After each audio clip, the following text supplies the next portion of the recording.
3 weeks ago, if we would have said that Joy Reid, Michelle Obama, and Sheila Jackson Lee and Ketanji Brown Jackson were affirmative action picks, we would have been called the racist.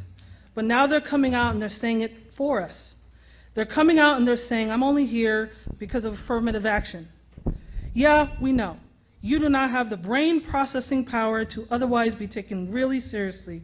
You had to go steal a white person's slot to be taken somewhat seriously.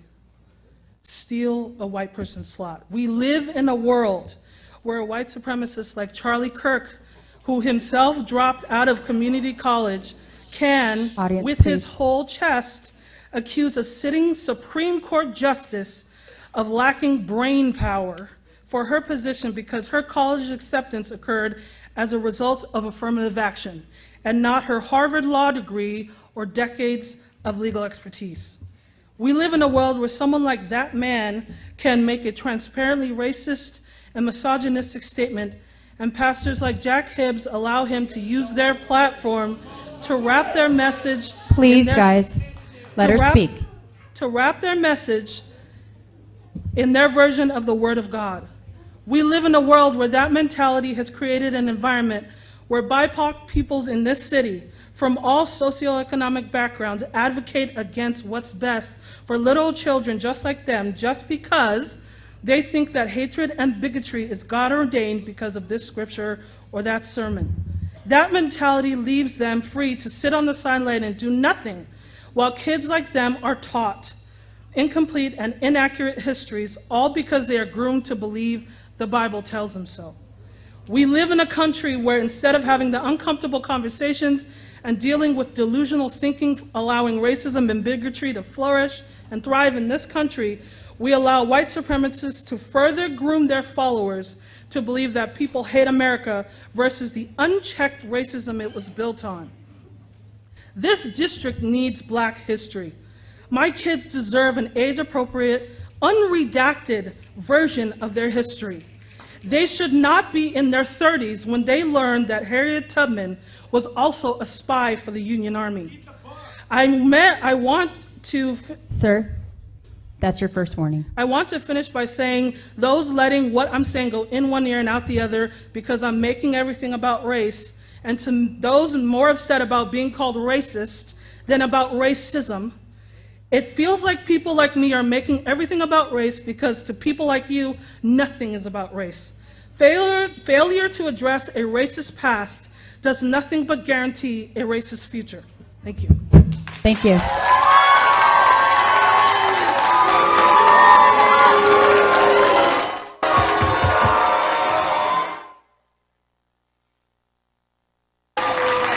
If you're going to continue to behave like this in the beginning, we will have you all escort out.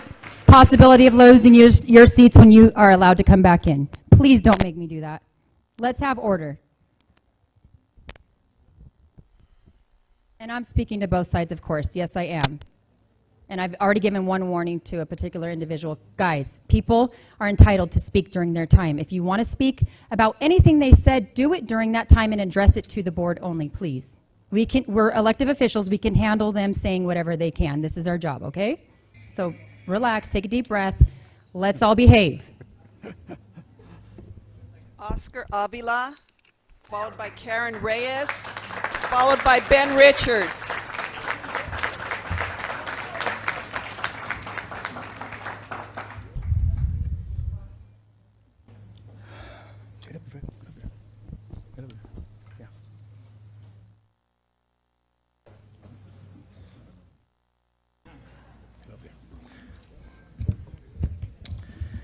Okay, board, well, I think we're going to have a good night today. And yeah, Chino, let's be respectful. We act different in Chino. We don't say anything. We take our time at the podium. So anyway, what I wanted to say is I'm grateful to each board member and the community that's always been here. For the past almost 30 years, we've been coming together as a community, and as a community we're fighting, even during COVID to reopen schools. And what happened is that at that time, the people that are here now that are from the outside coming in, fighting the new board that we have, they didn't come 2.5 years ago. When our kids were locked down during COVID, when our kids were out in the rain because, they weren't vaccinated or they don't want to wear a mask. Or our kids were talking about, my daughter went through that, talking about migraines because they have to wear the mask. None of the people that are here from the other areas that now all of a sudden they care, they weren't here. They were locked up in their house with their mask on, scared of the boogeyman, the invisible virus and stuff. So what it is now, and all of a sudden, the new thing is the rainbow or the kids that are gender confused. And the Pew report that came out that kids that are over 30 or adults over 30, the percentage of gender confusion or gender dysphoria is like 1.4%, right? Kids under 30 is like 5 point something. Why is that? What happened within those 30 years? What it is, it's social, a social contagion. People have been told through school. Kids have been convinced, that maybe, you like Barbie, so you're a girl, maybe you like this, So what it is nowadays, these parents think, or these outsiders think that, and not even parents, right? Most of the people that are here don't have kids in the community, and they use these kids as little props. They use the kids that are from our district, right, as props, right? And these kids are innocent, right? Some of them are adults now, right?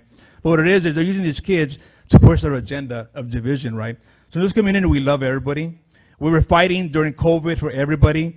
The board that you see now was elected by the community. So this board here was fighting for everybody during COVID, everybody during lockdowns, right? To reopen schools. The kids lost about a year and a half of education, in-person education. Instead of us trying to catch up on what they lost, on their essentials, right? Trying to have them be better, at their math, at their curriculum. No, they're worried about some policy that's going to, out somebody. Everybody loves everybody here. Chino's a really good community. We don't throw anybody out. We love everybody, and just remember that. Okay. God bless you. Thank you. Pat? Karen Reyes. Karen Reyes. Followed by Ben Richards. Followed by Stephen P. Why is this?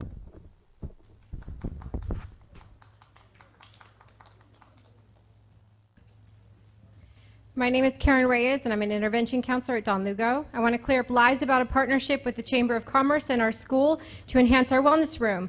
Before I speak about the recent hysteria that has been created surrounding our wellness room, I would like to point out that on April 7th, 2022, Ms. Shaw spoke at a board meeting saying her only concern about the wellness rooms was that we over-communicate to parents and students so that they know what is available to help them. At Lugo, we had a wellness center open house for parents, and we did close to 60 presentations for students to introduce them to the wellness room. No other counselors in the district did that at their schools. Our Board of Education received an email June 15th of this year which explained that the Chamber of Commerce did not initiate the idea to add the private space to our wellness room. It was my idea. Our needs and why we asked the Chamber to help us with the space was explained. The needs have nothing to do with abortion services. I do have evidence of the truth. For example, the WASC report dated 2 months before we met with the Chamber of Commerce. I met with the committee and discussed our needs, and they wrote this as a recommendation into the report dated 2 months prior. This is public information. Ms. Shaw read the email on June 15th and responded asking to set up a meeting, although the hysteria and attacks had already started because the comments made it to previous board meetings and social media posts that were already made. After asking to meet, Ms. Shaw again posted Instagram, perpetuating false information. At this point, it was clear that Ms. Shaw was not simply misinformed, she was deliberately perpetuating a lie. I spoke at the board meeting later that day. I was respectful despite knowing she had just perpetuated this lie about us. At the end of that night, instead of clearing up the lie, she doubled down on it. One of the comments made was that Chino Hills had better intentions when they created their space, yet she had never spoken with us. Ms. Shaw, since June 15th, you have chosen not to remove a post perpetuating this lie. It has attracted horrible attacks on innocent people, including myself. I know that there are also posts on private pages where your friends perpetuated these lies. Even after June 15th, when you knew the truth, you posted a screenshot of my post from a private Facebook group of something I purchased for the Wellness Center simply to harass me.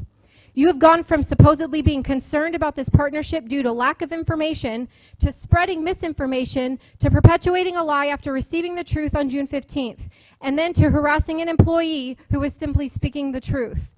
You have crossed a line. To the rest of this board, I'm going to ask that someone have the integrity to tell the truth to our community. These lies victimized our students, the chamber, and staff at Don Lugo, including myself.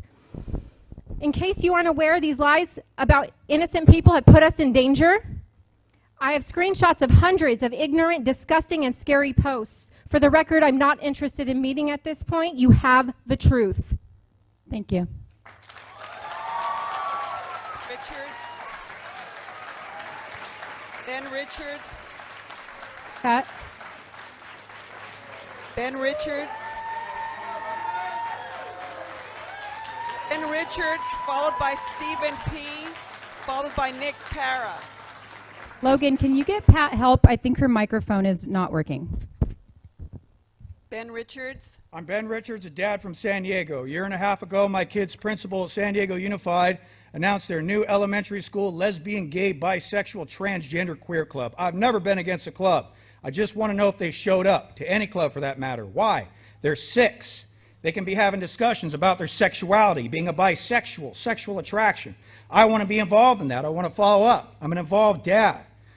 But I respectfully asked the principal to be notified, and they said no.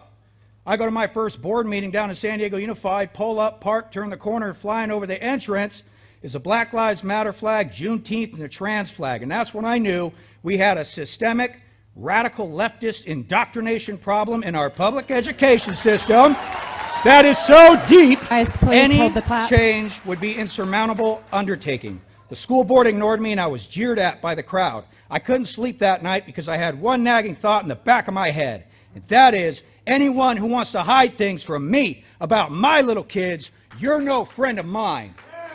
I felt alone, isolated, and afraid. I reached out to neighboring parent groups, and they had worse problems than me. Some of them gave me the cold shoulder, but I kept showing up and being an asset. I continued traveling around to help, realizing the same bully tactics that some of these districts are doing to them, and the same people who call them slurs like Nazi and bigot, it's the same in every district.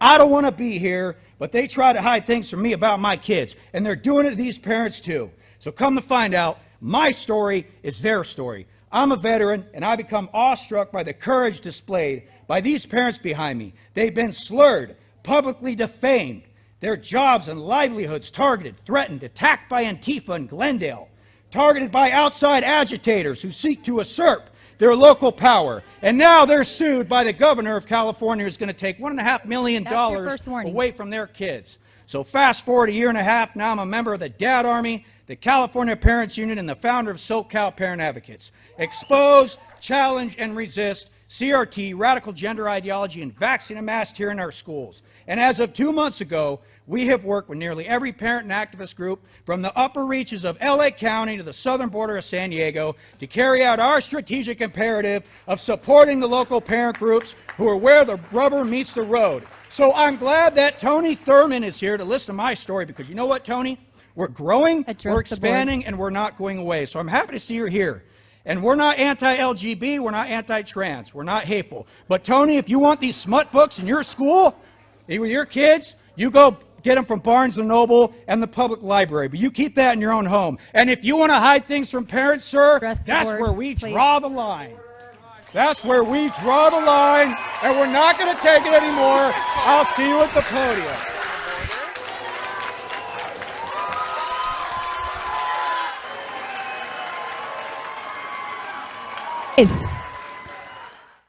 Do not make me clear the room. Come on. And please address the board. Don't address the audience, please. Let's not clear the room, because the next time I'm clearing the room. And you guys know I'm serious. I've done it before. We've had a break, but this time you're all going to exit out. So good luck on trying to get in, because it's going to be hard. I'm not joking. Please. Stephen P., followed by Nick Para, followed by Agnes Mazur.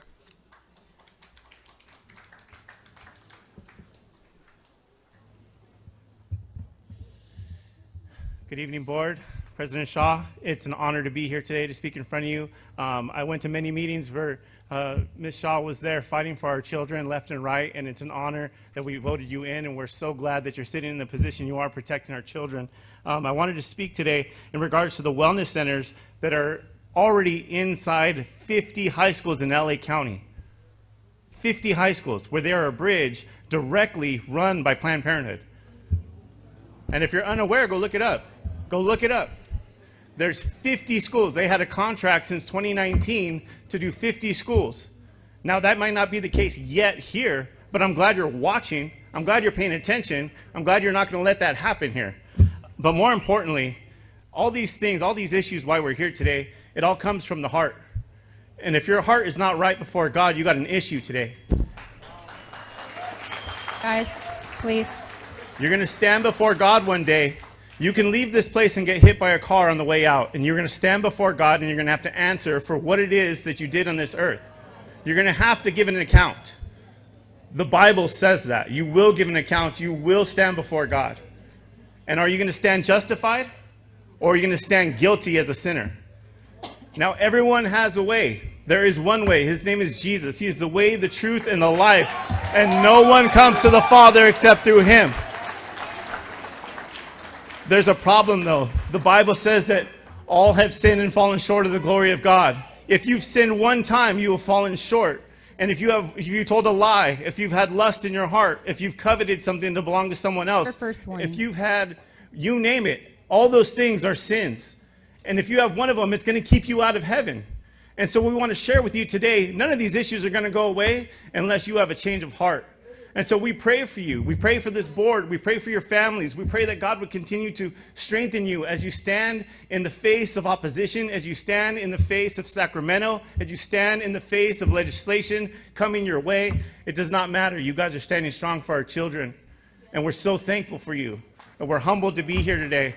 And I just want to continue to get my point across that if you do not know Jesus Christ as your Lord and Savior, if you do not know him personally, and you're not trusting in him, there is going to be a day that you will meet him. And so you have to put your faith and your trust in him. You have to look to him for your guidance and for your direction. You have to confess your sin and ask him to sit on the throne of your heart. You guys have a great day. Thank you.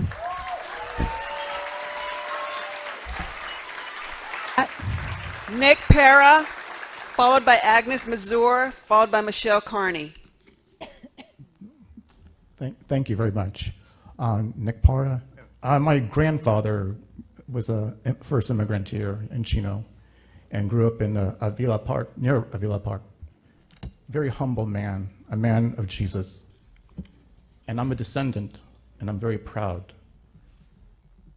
As a former teacher, well, let's first do this. As a student, when I was in first grade, I used to love drawing rainbows. Turns out that as I got older, I was gay. Now, I'm glad my teacher was not forced to bring that to the surface or bring me out as a child. I love drawing rainbows obsessively for some reason. But I'm glad that I wasn't forced to come out as a child. A child has that sovereign right to decide to live and be accepted and decide on their own and be accepted. That teacher, first grade teacher, Mr. Acosta, he embraced me, he cared, and he just accepted me. I hope that these decisions tonight reflect the professionalism of teachers like Mr. Acosta, who cared, and bridge a connection between teachers, administrators, and the parents. And there should be a process. But I had a speech, but I wanted to just tell my personal story, because there were some people who were manipulating me, but then there were some people who were nice and came up to me, and they were on the opposite side of me, but they were nice. So I think there is a way, and let's just consider that, and just think of the professional process. Thank you very much. Thank you so much. Agnes Mazur, followed by Michelle Carney, followed by Jess Hudson.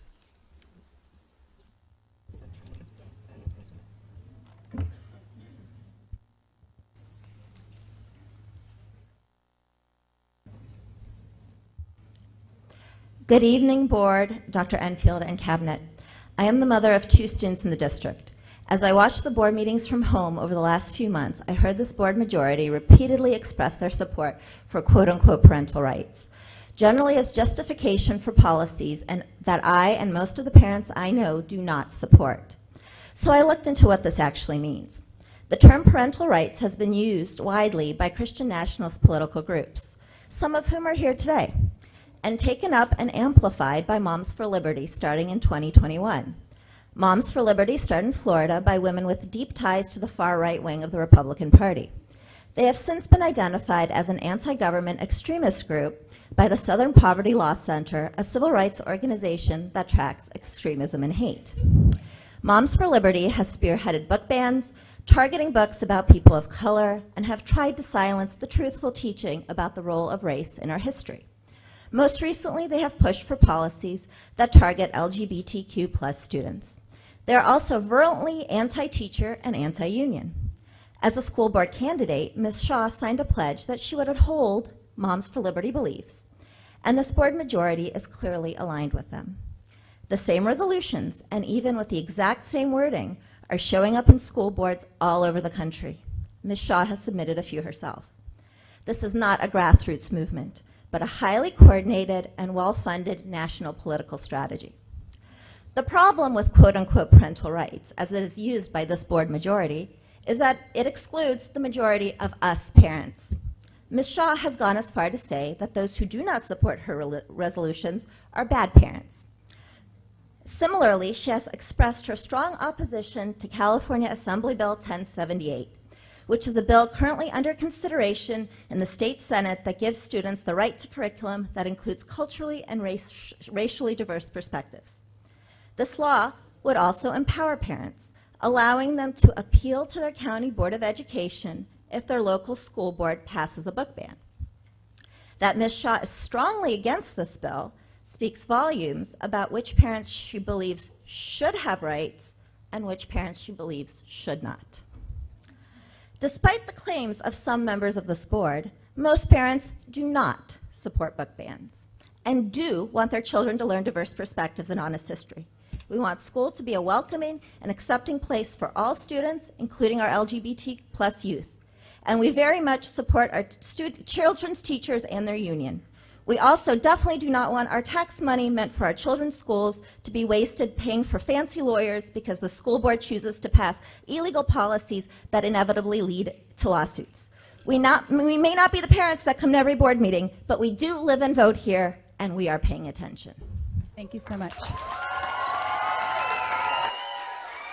Michelle Carney. Pat?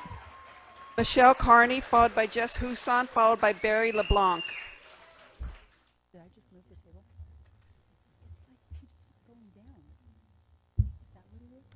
Thank you for the opportunity to speak to the board tonight. I am the president of the Etiwanda Teachers Association, but I do not come here to speak to you on behalf of my teachers. I'm here as an individual citizen. I watched online your last board meeting, and I was appalled to hear this board make derogatory comments about the teachers in this district and their union, and from what I heard, the counselors of the Wellness Center. You were elected to the school board to represent all members of the school district, which would include teachers, administrators, classified staff, the students, not just the parents. The reason I even mentioned that I am the president of the Etiwanda Teachers Association is to say how incredibly blessed I feel to work with our school board. They not only support me as a teacher, they are also very complimentary of the teachers, but they also work with our Teachers Association for the betterment of our district. I encourage this district to I encourage this board to follow their model. Thank you for your time. Thank you.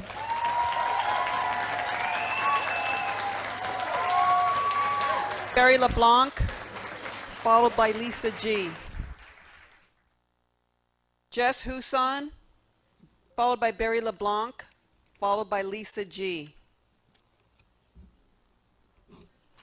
Barry LeBlanc.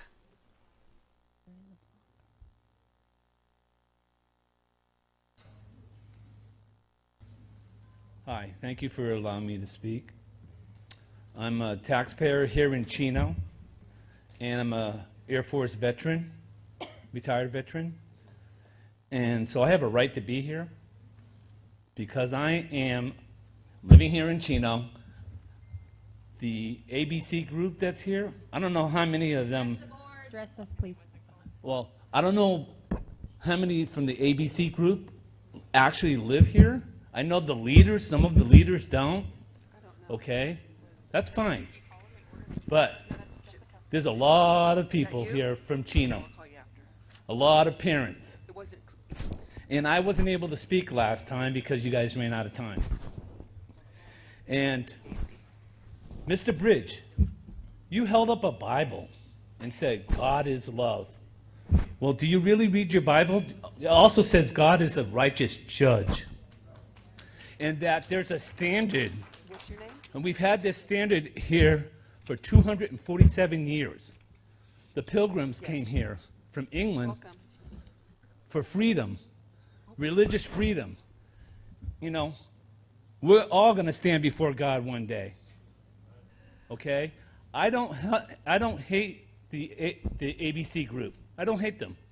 I love them as human beings, but their agenda that they're trying to push has nothing to do with math, English, history, and all the major subjects that I learned when I was in school. Okay? They have no right to shove it down our kids' minds. They're molesting our kids' minds. And there's a head honcho from Sacramento, Mr. Thurman, that is going to try to persuade you. You don't work for him. You work for us. We pay the taxes. In fact, he can go back to Oakland where he's from because he don't belong here. This is our meeting. You are our school board members that we elected, and I'm glad we elected because the prior president was their blanket, the other group, their security blanket. And she was run by Planned Parenthood. She was funded. But thank God that you won. Thank you. Jess Huson. Jess Huson.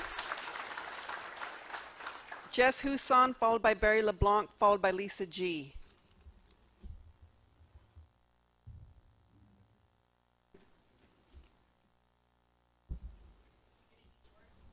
I come as a teacher and a resident of Chino with children enrolled in your school district. I come here imploring you to consider your constitutional obligation that you're sworn to uphold when you take the position as board, when you introduce policies and adopt policies for the teachers and the students of the school district. Your current proposed and adopted board policies are putting both yourself and teachers in a place that you're forced to violate your oath to uphold California's Constitution, one we all take. In removing freedom of speech, implementing religious rights that are coming from a government authority, removing right to privacy and personal autonomy, all of which that are guaranteed in our California Constitution, you're opening up the district to lawsuits. You're opening up teachers to be accused of harassment. And you know this because you've seen it happen in districts like Chico. We're legally required to protect and keep accessible our school environments for everybody, that our students feel safe when they come into our classrooms and that they can exercise their basic constitutional rights. I strongly encourage you, as you consider advancing more policies or continuing to adopt the policies that you have, that you evaluate the current climate and get out of your own echo chambers and consider the culture, and then consider your policies through the lens of your constitutional obligation and not through a social one. It's pretty clear and concise. Over 750 school districts in California disagree with your policies. Thank you. Barry LeBlanc. Barry LeBlanc. Barry LeBlanc. Barry LeBlanc, followed by Lisa G, followed by Virginia Renteria. Guys, just a quick reminder, she's calling the names in threes, so please prepare yourself so you can get here. We're trying to listen to as many as possible. We know this is going to be a long meeting, so please. Barry already talked. Lisa G, Virginia Renteria, followed by Barbara Rudley.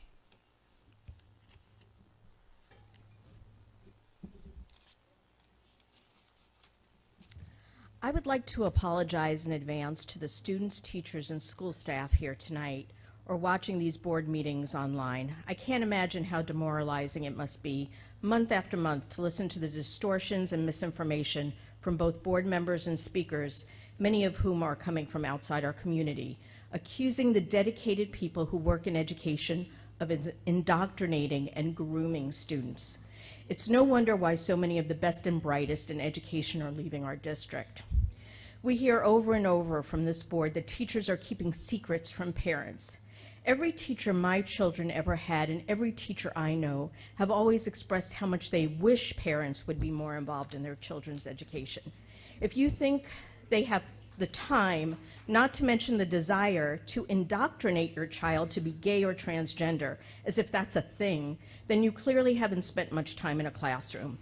Our teachers want to focus on education, which is more than I can say for this board majority, which is clearly more interested in pushing their own political and religious agenda.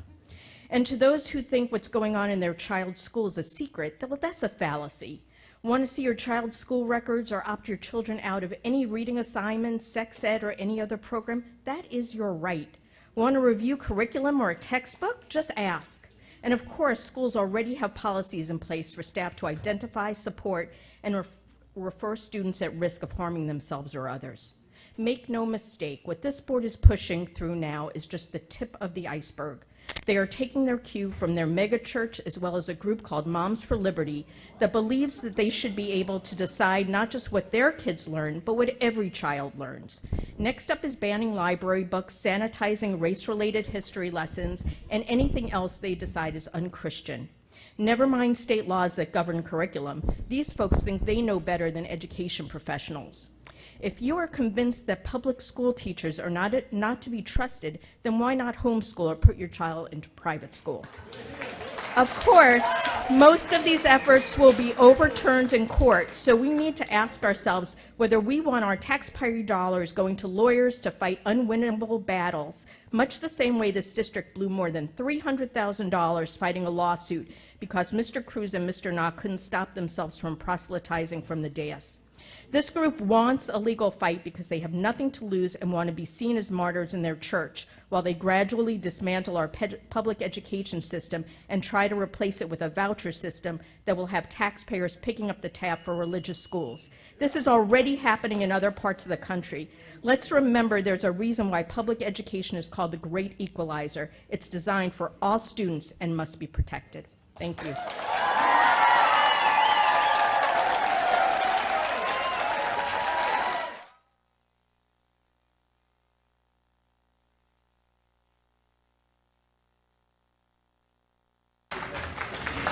By Barbara Rudgley, followed by Linda Frazier. That's Ms. Renteria. Good evening, board, and thank you, parents that have shown up, Lord. I just want to apologize to Sonia. I just thank you so much for your bravery. You were in your position because we, the parents, like we, the people, have had enough of the garbage.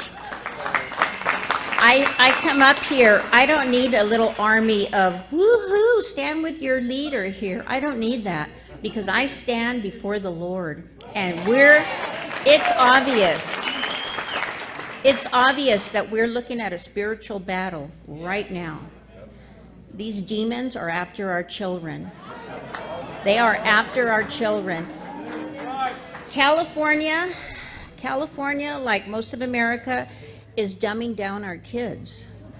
Some of the literature that's in the schools in elementary, me as a manager, I was a manager for over 10 years, if I discussed what some of these kids are being approached with, I would be hauled into HR for sexual harassment. And that's an adult. Parents here have had enough. We are standing strong, we are standing proud, and I'll tell you, we're on the right side of this battlefield because the Lord is right there in front of us.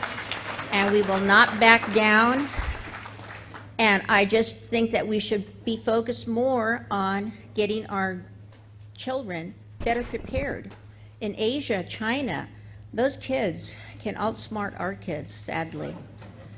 We are having some major problems, and yet we have lunatics that come here and fight for individuality of being whatever. I'm not against anything. If you're gay, lesbian, I don't care. That's your choice.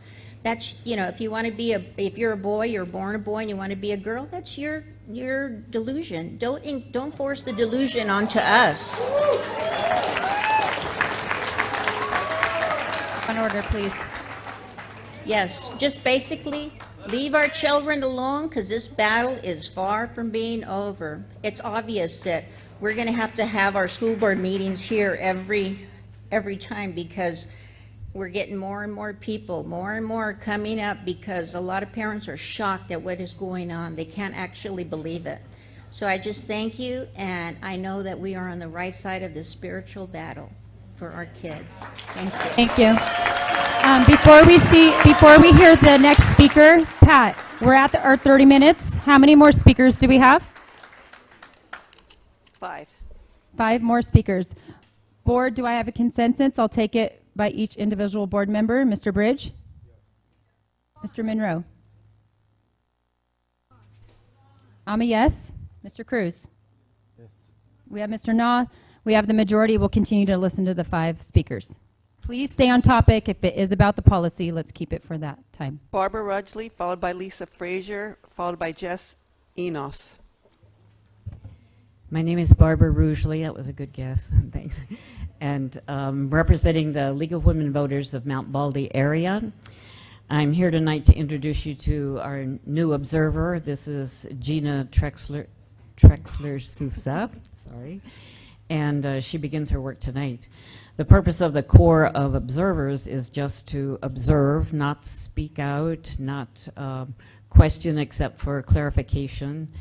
You have not been singled out to have an observer. There are 2 other school districts that have observers. There are 4 city councils and so on. The purpose of the observer is to observe and to report back and open up the awareness and appreciation of what our elected officials do. And now I'm going to give you a chance to hear Gina. It might be the last time you hear her voice in the room.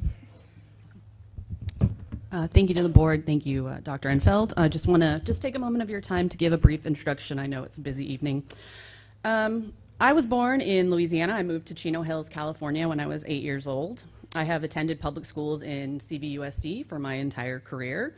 I then attended Mount SAC and later Cal State Fullerton. I have a bachelor's and a master's degree in history from there. And in addition to serving as the secretary for the League of Women Voters of the Mount Baldy area, I have also had the opportunity to serve on the Claremont Parent Faculty Association, the Sycamore Elementary Governance Council, and served as a voting member of the Sycamore School Site Council. Both of my children attend public schools in Claremont at this time. I was employed in the 21-22 school year as a library and media assistant at Glenmead, where I thoroughly enjoyed working with the staff and students at the site. I am proudly related to 3 employees at work in various departments here in CVUSD, and I currently work as the office manager at Sycamore Elementary in Claremont. And as Barbara said, this will probably be the last time you hear my voice. Thank you. Thank you so much. Linda Frazier, followed by Jess Enos, followed by Manuk Dridge-Dryan.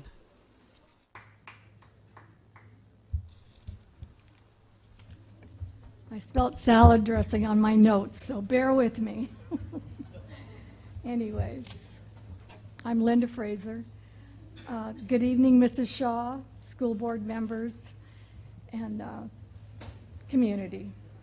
I'm sorry. Is that better? I'm a citizen of this city since 1959. I do not have children in the school, but I'm a concerned citizen. I will have great-grandchildren, though. I have served God for 42 years. I love God. I heed God. I am here because of what I heard in the last month's meetings. School board, you are here in these positions because God did this. I know your heart is to protect children. There's division here. One side wants one thing, the other side wants their agenda. Well, something has to give. I listened to a pastor say at the board meeting last month that God is love. Yes, true. But what they left out is God is truth. He gave us his word. He gave the Bible instructions for all children. He gave us 2 great commandments. You shall love the Lord your God with all your heart and with all your soul and with all your mind. This is the great and first commandment. And a second is like it. You shall love your neighbor. Actually, that is another outburst. Remove yourself right now. Remove yourself right now. Remove yourself right now. Stand up and remove yourself. You are out. Remove yourself right now. You disrupted a public meeting. You spoke out. Remove yourself right now. Right now. Sorry, Linda. We'll pause your time. We're not moving forward till you remove yourself. You've done more than enough outbursts, and I've been more than patient with you. Out. She's out. That was not her first one. I looked her straight in the eyes when she yelled something. Remove yourself. Remove yourself. We are not moving forward till you leave. Thank you. Guys, can you please settle down? The noises remove themselves, and I don't want to have to remove other people. Guys, order. She needs to speak. Let's give her the respect. This is her time to speak. Go ahead, Linda. Most of you know the golden rule is do unto others as you would have them do unto you. You don't win battles by name calling, trashing people, and with disgusting slurs. So who is my neighbor? People who do not agree with me. Because I love them, I have to tell them the truth. God made a man and a woman, nothing more, nothing less. He designed us in his image to tell children that they may be another gender is against God. I do not want to stand before God and say I did nothing to protect children. A man and a woman can procreate. A man and a man cannot. A woman and a woman cannot. A transgendered woman cannot get pregnant. There's a website, transregret.com. Why? Because a transgendered life is not God's answer. What is a woman? She is created in the image of God. She is a helpmeet to her husband, and she bears children. The devil in the Garden of Eden told Eve a truth along with a lie. The devil has not changed his tactics. Today, the same thing. The devil is behind the lies. The devil is after your children. The Colorado Springs shooter identified as non-binary. The Denver shooter identified as trans.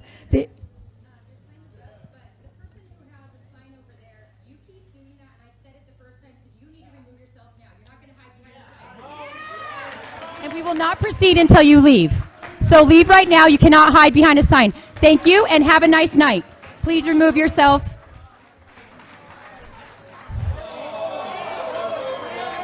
Guys, please ignore the noise. Let's get on topic, because I don't want our board to decide they don't want to hear all those comments on a matter where you guys are all at. Remember, I gave my word, but the board did not give their word. So let's figure this out together. Let's get them out if you're going to yell. If you're going to yell, just stand up, yell, and then leave. You're more than welcome to do that. Just leave after. The next speaker is Jess Enos, followed by Manuk G., followed by Timothy Johnson.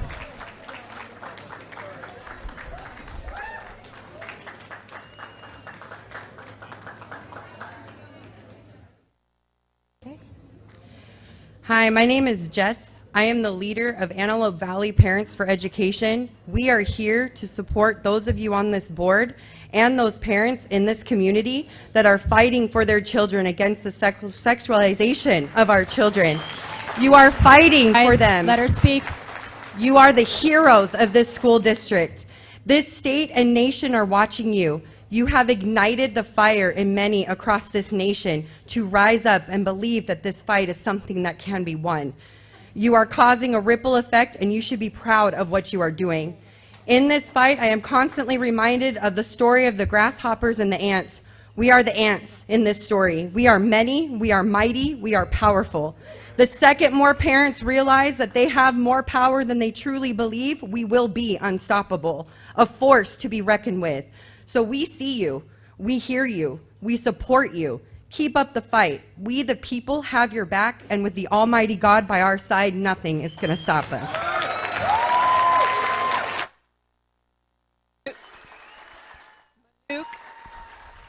Next speaker, please approach the podium. Grid Ryan, followed by Timothy Johnson, followed by the final speaker, Nicolette V. Manuk.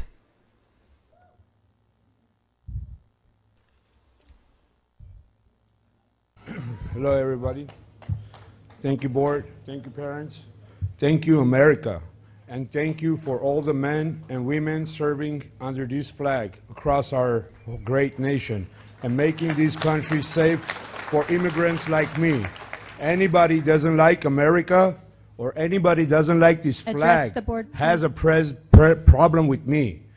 America is the greatest country, and the LGBTQ plus IEA crowd has been numerous times chanting, "Dead to America, dead to Christian fascists." They want to burn the American flag. That's not American. That's terrorist talk. That's evil talk. I will not stand for that. I will fight for my country and for this flag with all my might. And now they want to come and after my kids. Oh, no, no, not the kids. You cannot touch the kids. America has to realize that child slavery, child trafficking, child pornography, it's all pedophilia. I don't care how soft words you put it, it's downline pedophilia. And if we don't wake up as parents and fight for our kids, these are our kids, not your kids. I'm fighting for my kids. I have 4 beautiful daughters in LAUSD, and I'm fighting for the same thing that these parents are fighting. Leave our kids alone. This is our kids. Let him speak. I get to decide what my kids' future should be. And if for some goddamn reason that my children want to be lesbian or gay, that will be up to me to talk to my own kids. Not the USD, not the school, not the teachers. I should be the one to consult my children. Nobody else has the right to say what I can or cannot teach my children. Just like I'm not pushing my family values on anybody, I don't want them to push it on my family. And my family is Christian-based family, and I love my God, and I love my neighbors. And we can only be tolerant so much. You cannot expect us to give you my children and you do what you want with them. No, that's not going to happen. You could be in my sports, you could be in my clothes, you could be in my drinks, you could be in my cars, I don't care. But you better leave my kids alone. These are my kids. And I will defend my kids, my flag, and my country with all the might that I have. And I want to thank all the men in the blues who are guaranteeing our safety. Thank you, officers. You are the best protection we have. And they're taking for granted that the freedom this country is providing them. They want social communism. You want communism? Go to North Korea. Go there. Get out of here. You don't like this country? You're more than welcome to leave. I will buy your plane ticket one way. Go anywhere you want. I guarantee you. My name is Manuk Grigorian, and I'm a proud father of 4 beautiful girls in Sadiko Elementary School. Thank you. You're doing a great job. Have a great day. Thank you. Timothy Johnson. We have 2 more speakers. The next speaker, Timothy please Johnson, approach the followed by podium. Nicolette V.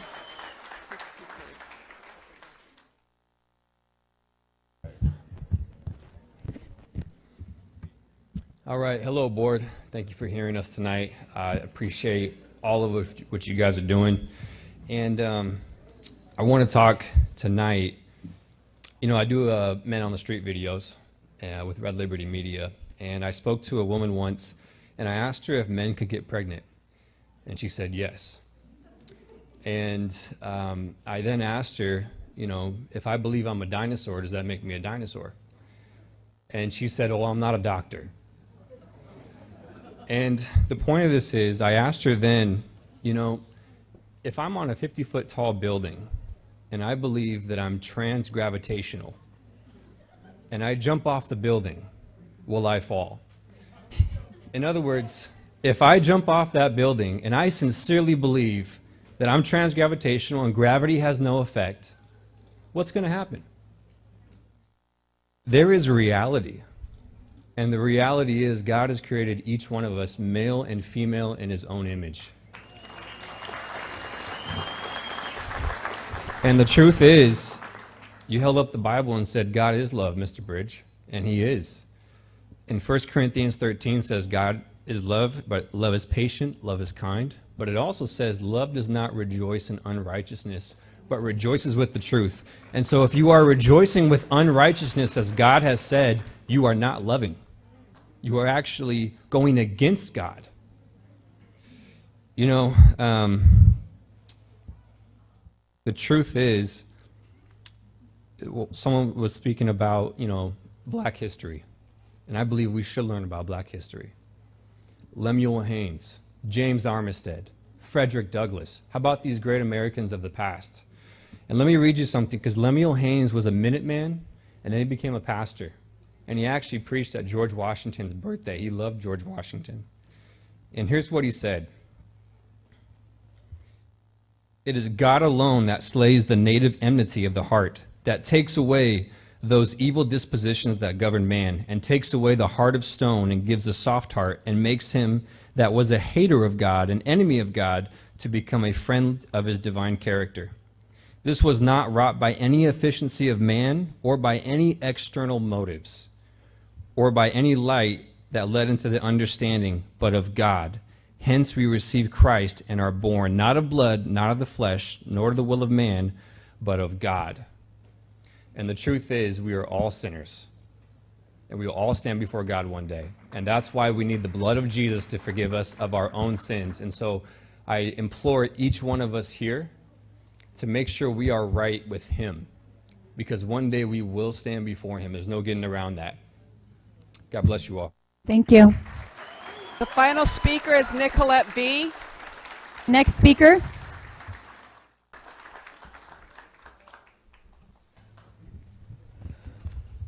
I appreciate the gravity of your positions and the heart it takes to hold those seats. I want to speak for a moment as an American woman. I am not my skin. You are not your skin, and I refuse to not protect children from believing that they are. I am not, nor have I ever been oppressed.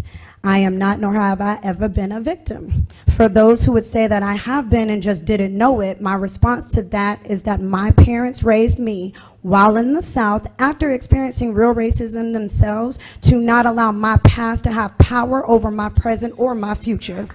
This current culture only wants to hear from those who have experienced racism or prejudice at the hands of white people and then proceed to monopolize on it to make the world think it's the majority. I myself am a Southern gal, born and raised in Alabama. I was placed in gifted classes because of my own merits. My teachers worked closely with my parents at all times to make sure that my intelligence beyond my grades were encouraged and deeply supported. I'm a hair and makeup artist in a severely saturated career field and still managed to have my chosen prices never questioned and paid for in full, never having to pay for promotions, building my clientele solely off the back of my reputation. The racism that I've seen the majority of my 38 years of life has come from bitterness and unforgiveness of the past, which always is going to be unsuccessful towards those who have been dead longer than I've been alive. Culture has been tricked into believing that degeneracy, promiscuity, and self-love is freedom, when they are actually the chains that keep us bound. Tricked into believing that, and tricked into now enslaving ourselves, and I refuse to be silent. I refuse to sit back and allow politicians to weaponize familial and community issues for campaign visibility and votes and literally never follow through on their promises for our communities. None of us are our past, and none of us are our ancestors. Whether you agree with me or not, I will continue to fight for your freedoms. I will continue to fight to free you from mental and emotional slavery. I will continue to fight for you and your families, because contrary to popular belief, God's true children don't hate anybody. I urge you to have conversations with those that differ from you, to seek to understand and to try to build bridges and fill the gaps together. To all you parents, God has set watchmen upon the walls, which shall never hold their peace, nor day nor night. Yet those that make mention of the Lord keep not silent. And to those in the body of Christ, disciples of Jesus, if God's people which are called by his name would humble themselves and pray and seek his face and turn from their wicked ways, then will he hear from heaven and will forgive our sin and will heal our land. Thank you. Thank you so much.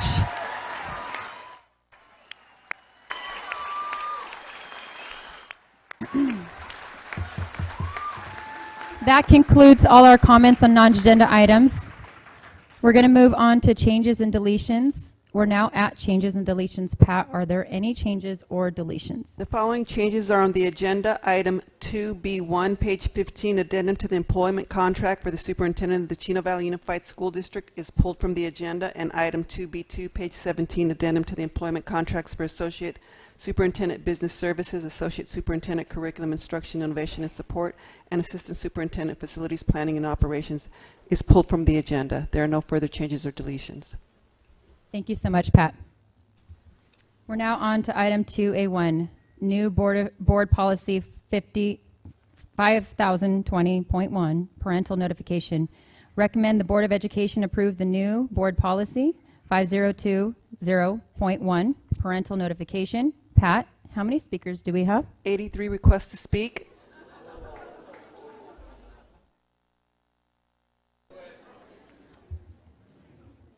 Do you want to do it right now? Okay. Thank you so much, Pat. First, I'll go over the procedure for this item. Our attorney, Tony DeMarco, from Atkins and Andelson, Loya, Rude, and Romo, will explain the legal principles related to this policy before he begins. I'll ask for a motion and a second. We will hear from Mr. DeMarco. Members can ask clarifying questions or wait until the board discussion, which will take place after public comments. Once board discussion is over, I will call for the vote. Now, regarding the large number of requests to speak, we have a couple of options. Board bylaw 9323 authorizes changes to public input under exceptional circumstances, provided there is board consensus. If we don't have consensus, then we'll revert to the 30-minute time limit. So we can extend the 30-minute time limit for public input at 3 minutes each to a time indefinite, or we can adjust the 3-minute per speaker time down to 1 minute per speaker and agree to another time limit. Again, if we can't reach a consensus or on either of those, we will revert back to the 30-minute time limit. Now, oh, sorry, Mr. Monroe, go ahead. Madam President, I'd like to put to the board, is it 83 speakers? Yes. If we have 83 speakers, can we limit time to each speaker to 1 minute that allows us to hear every speaker? Yes. Yes. Yes. If you allow the normal 3 minutes, we're looking at 4 hours. We'll have to cut off everybody. We're only be able to hear a limited amount of speakers. You all waited in 100-degree weather. I'd rather hear from all of you for 1 minute than half of you for 3. Thank you, Mr. Monroe. So I will take consensus. Do we have consensus to hear all the speaker cards returned in to Pat right now and reduce the time from 3 minutes to 1 minute? I will. Mr. Bridge? Yes. Mr. Monroe? Yes. Mr. Cruz? Yes. Mr. Na? Go 1 minute? No. Yes. What if we go 1.5 minutes?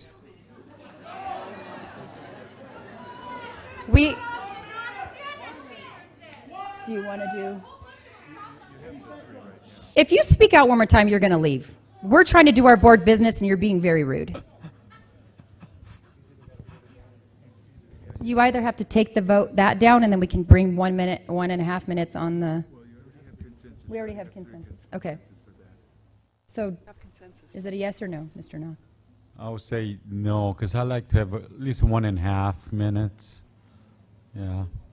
And I'm a no, but we do have consensus, so we will reduce them from 3 minutes to 1 minute, so we can hear all of the speakers tonight. please adjust right now. You'll have a time because Tony DeMarco is going to do his presentation before, so you can kind of work with whatever you were going to say. Now, as a reminder, please refrain from heckling or commenting from your seats when people are at the podium. The room will be cleared if disorderly conduct renders safety at risk or hinders the board's ability to conduct its business. As a further caution, unruly behavior will not be tolerated, as we already visibly showed you. And the board will recess until order is maintained. And I will remind you, please do not do that because you have consensus to list in 1 minute. You guys are going to just have to sit here longer and keep exiting in and out. With that, may I have a motion to put Mr. DeMarco? So moved. Can I have a second? Second by Mr. Cruz. Mr. DeMarco, you're more than welcome to begin your presentation. And thank you so much for being here for us.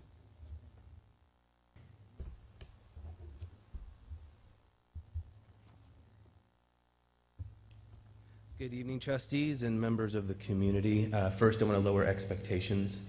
Calling this a presentation, I think, sets me up. I want to take it down, just have a few comments, if I can, on the legal principles associated with the anticipated consideration of the parental notification policy. So the first thing that I'd like to point out is boards all over the state are going through the same consideration of policies, and I'm addressing this with many of my clients to one extent or another. The boards in those communities are making difficult choices on what information to share with parents. A lot of the districts are considering guidance that was put out by the California Department of Education in a frequently asked questions document. So that document related to AB 1266, which, as you may recall, allowed students to select, based on their gender identity, which sex-segregated programs to participate in, sex-segregated activities and facilities. So the student was given the right by law to choose which facilities, programs, etc., that they were going to participate in based on their gender identity. The CDE put out guidance through this FAQ, which addressed AB 1266, but for one of the points that they put in there, it talked about whether parents have the right to be notified of their students if they select these sex-segregated programs, activities, or facilities. And the CDE looked at various areas of law that I'll go through, and they determined that parents do not have that right. So that was in their guidance. But as you may know, I'm sure you know, there's a hierarchy of laws in both the federal and state, and the guidance that was put out by the CDE is not actually law. It's just that, it's a guidance. So some districts, many districts are following the guidance. Other districts are picking some other rule that they adopt locally. So at consideration, you've heard another speaker eloquently say that one of the things referred to in the guidance is the California Constitution's right to privacy. And that's a blanket right to privacy applicable to all Californians. And the argument is it should apply to kindergartners all the way up through 12th grade. Some boards are looking at that and saying, well, kindergartners might be too young to make certain decisions, and they go with a parent right notification. So a parental notification right, rather. The second thing that we always make sure we acknowledge is there are very specific statutes with respect to counseling services.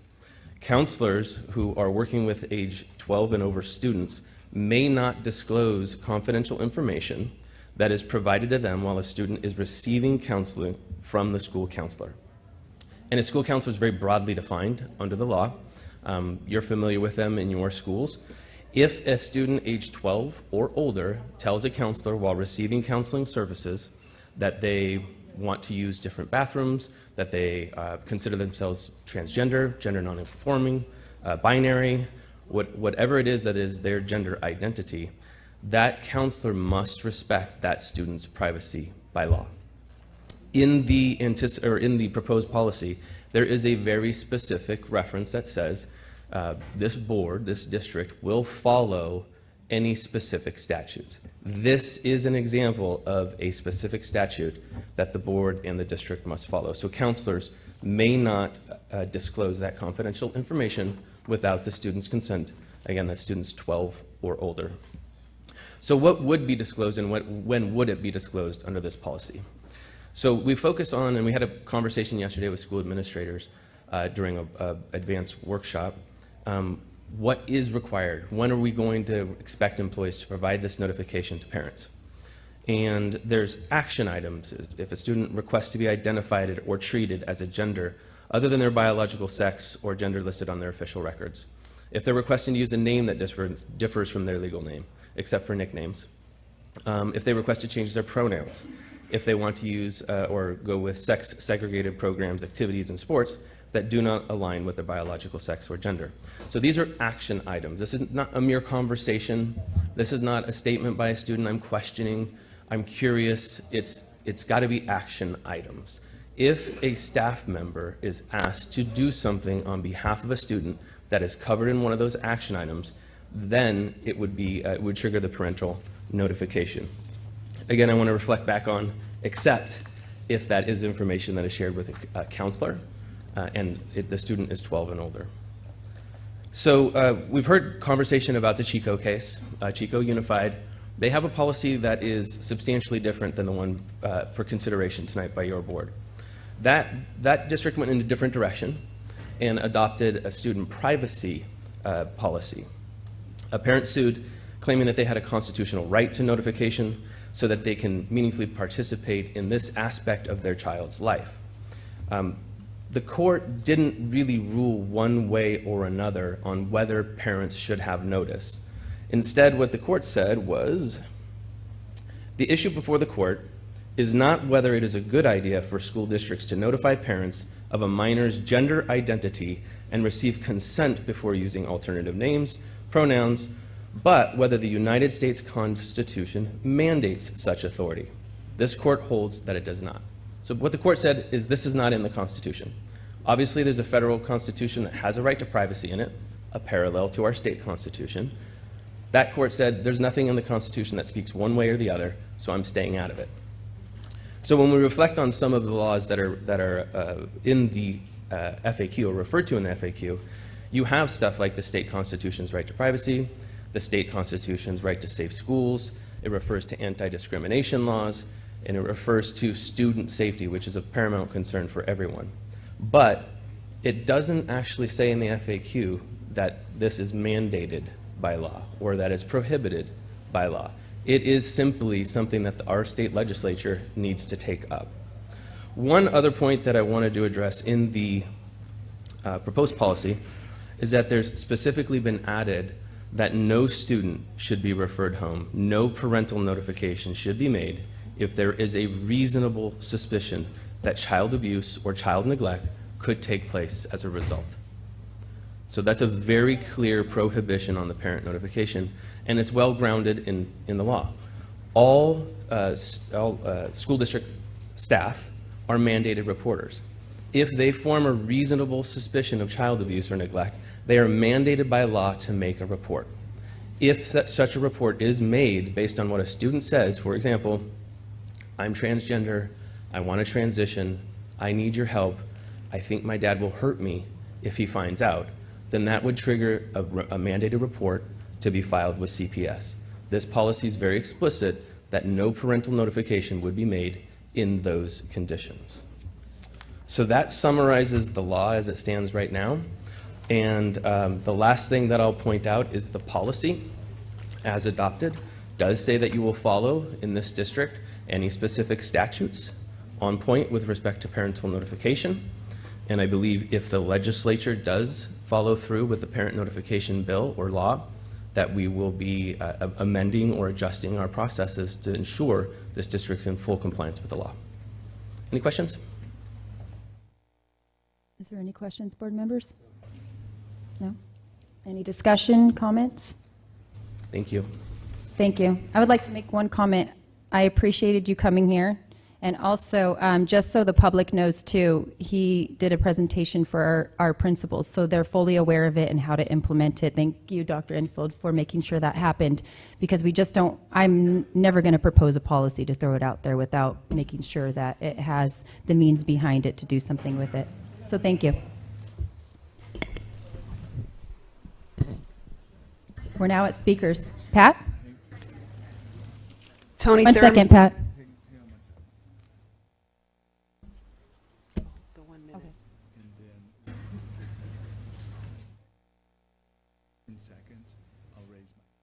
Okay. Cruz, we don't have to use the clock because that's programmed for 3 minutes, and unfortunately, we're old school until our new district office gets built. Dr. Enfield is going to keep the time, and when you have 10 seconds left, he's going to raise his hand so you have a visual knowing that your time's almost up, so that way you can finish it up. Sorry, Pat, go ahead. The first speaker is Tony Thurmond.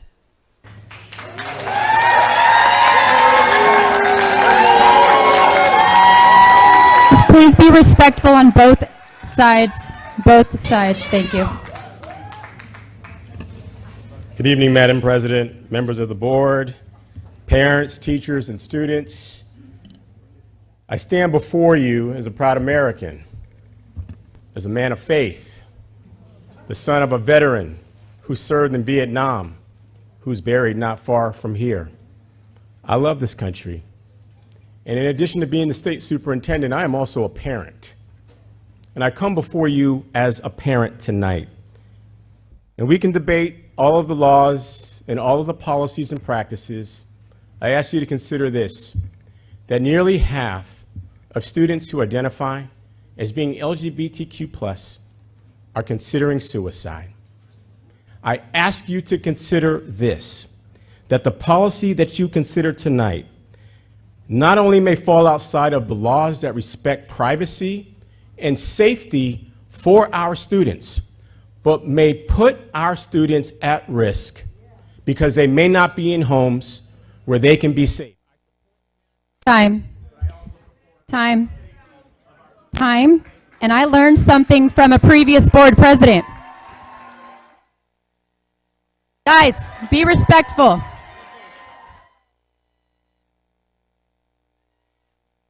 I am going to do a point of order, which I learned from a previous board president. Tony Thurman, I appreciate you being here tremendously. But here's the problem. We're here because of people like you. You're in Sacramento proposing things that pervert children. You had a chance to come and talk to me, Tony. By all means, you had a chance to come talk to me. Why was it so important for you to walk with my opponent? You are the very reason why we're in this. May I have, as a point of order, as the board Point of president... order, this is not your meeting. You may have a seat, because if I did that to you in Sacramento, you would not accept it. Please sit. May I get a point of order? You're not going to blackmail us. You already sent us a blackmailing letter on previous things. Point of order. You'll not bully us here in Chino. Please see. Point of order. In Chino. Point We're of going to take order. a 5-minute break. Point Just give me a point of order. Give me a second. Give me a second. Give me a second.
have one down, 82 to go. I'm going to reconvene the regular meeting. Please bring it down, guys. We got to get through this. The next speaker. We're going to reconvene. Everybody sit down, please. Be quiet. Pat? The next speaker is Bill Asaley. Bill Asaley, followed by Sunitha Menon, followed by Max Ibarra.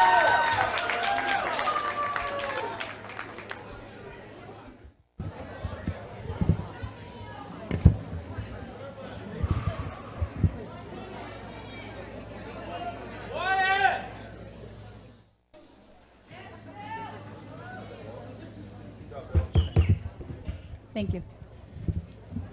Ready?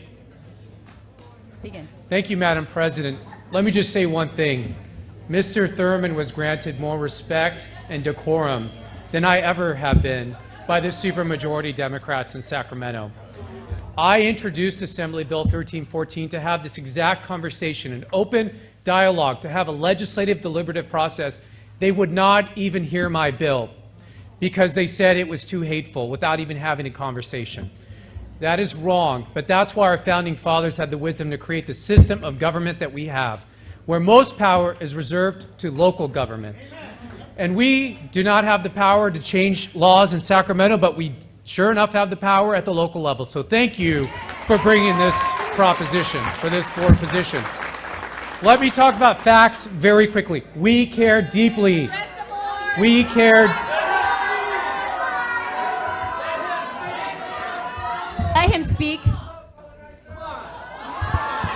We care deeply about, I can't speak over them. We care deeply about every student, regardless of how they identify. Let's talk about. Thank you. Sunitha Menon, followed by Max Ibarra, followed by Ashley Peters. My name is Sunitha Menon, and I'm the Managing Director of Operations for Equality California, the nation's largest LGBTQ+ civil rights organization.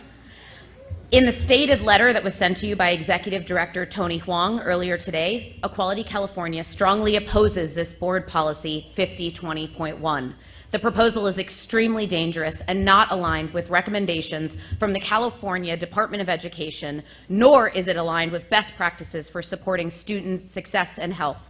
This policy creates a culture of mistrust, not only between LGBTQ students, but for all students. By passing a proposal like this one, you are telling students that their privacy does not matter and that there is no trust and no support system in the people they see every day. Study after study has shown those students who have affirming environments at school are less likely to miss school, less likely to have depression, less likely to have seriously considered suicide in the past year. Your time is up. Thank you. Max Ibarra, followed by Ashley Peters, followed by Christy Hurst. Can I start? Yeah, you start when you start. I'll start the clock. Okay. This policy is dangerous. 52% of trans kids feel accepted at school, while only 35% feel accepted at home. That leaves a large gap there of kids who feel welcome at school, but not at home. Feeling safe at school lessens suicide risk. If a student isn't out to their parents, this shoves them in the closet at school. That's a miserable place to be. I am tired of the idea that all parents love and support their children unconditionally. That is not true. There are evil people in this world, and some of them have children. Shocking, I know. Some prefer a dead child to a trans child. There is another link. This is just another link in the chain that is Cruz and Nas' legacy of dangerous agenda items with legal implications that cost this district thousands of dollars that should have been spent keeping students safe. But no, we don't do that. Instead, CVUSD wastes it here. You could say you care for every student, but it doesn't change the fact that actions speak louder than words. And this action tonight is telling me I don't belong. And real quick, Monroe, you said on a forced outing policy that you disagree with that because it doesn't say anything against your lifestyle. This policy threatens my safety. That is what tells me I don't belong. A yes vote paints blood on your hands, and it's disgusting that either— Time is up. Ashley Peters, followed by Christy Hurst.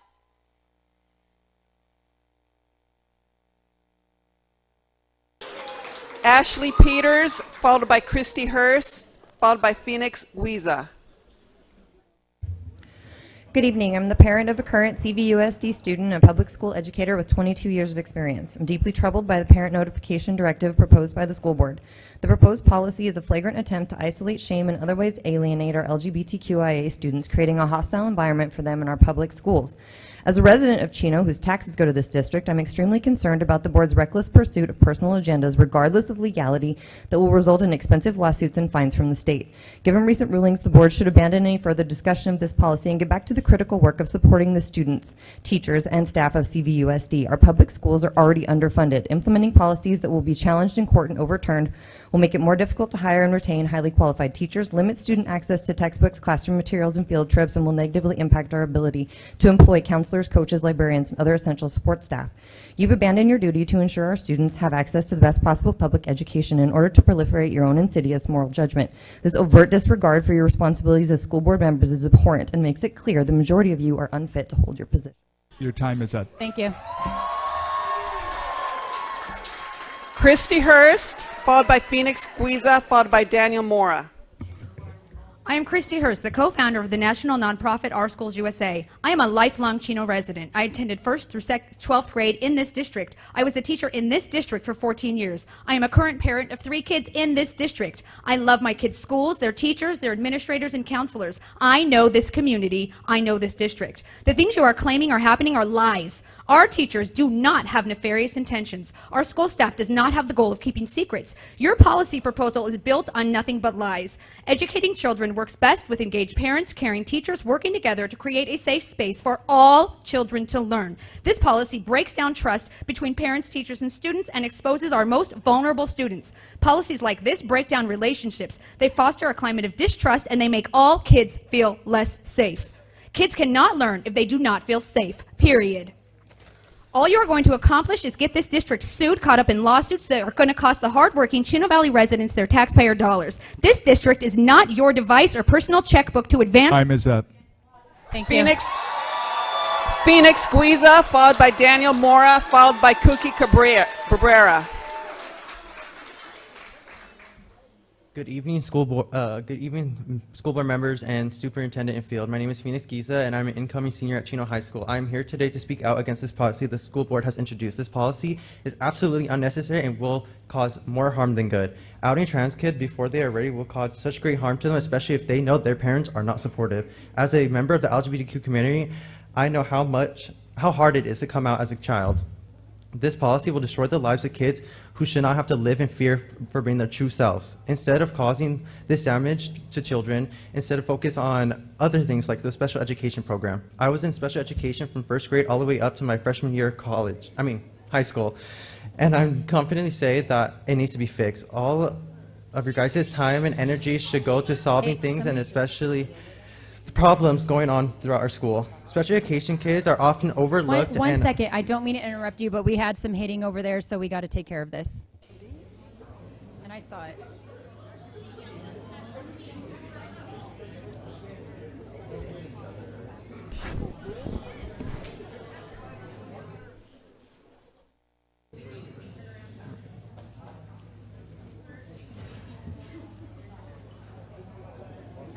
How much time do I have left? 10 seconds. 10 seconds. We'll make sure you get those 10 seconds. I'm sorry. We do. You ready? I don't know who brought them. All right, go ahead and begin. Special education kids are often overlooked. If you truly cared about helping kids, you should not pass this policy. Thank you. Thank you so much. Daniel Mora, followed by Cookie Cabrera, followed by Oscar Avila. Good evening, school board members, Superintendent Enfield, and the Chino Valley community. My name is Daniel Mora, and I'm a recent graduate from Chino High School. I come up here in opposition to this illegal transphobic policy. With introducing this policy once again, the whole community now knows that not only is the school board ignorant, but evil as well. Outing trans kids before they are ready is one of the most dangerous things that anyone can do. And passing this policy, you tell trans kids that their lives do not matter, and you're placing an immense burden on teachers. Not once in my 12 years here in this district, or anyone I know, have witnessed teachers encouraging kids to be transgender. You know this is a lie, yet you still claim it is happening. Teachers are overworked and underpaid, so what makes you think they have time to transition students? You will be liable for all the harm that will be inflicted upon the most vulnerable youth in our community. Protect all kids, and not just the ones you want to. If you truly cared about students in this whole community, you would not pass this policy. Thank you. Cookie Cabrera, followed by Oscar Avila, followed by Christie. For the speakers that are behind the next speaker, please line up in the back so you can just approach the podium so we can do this in an orderly fashion. Cookie Cabrera, Oscar Avila.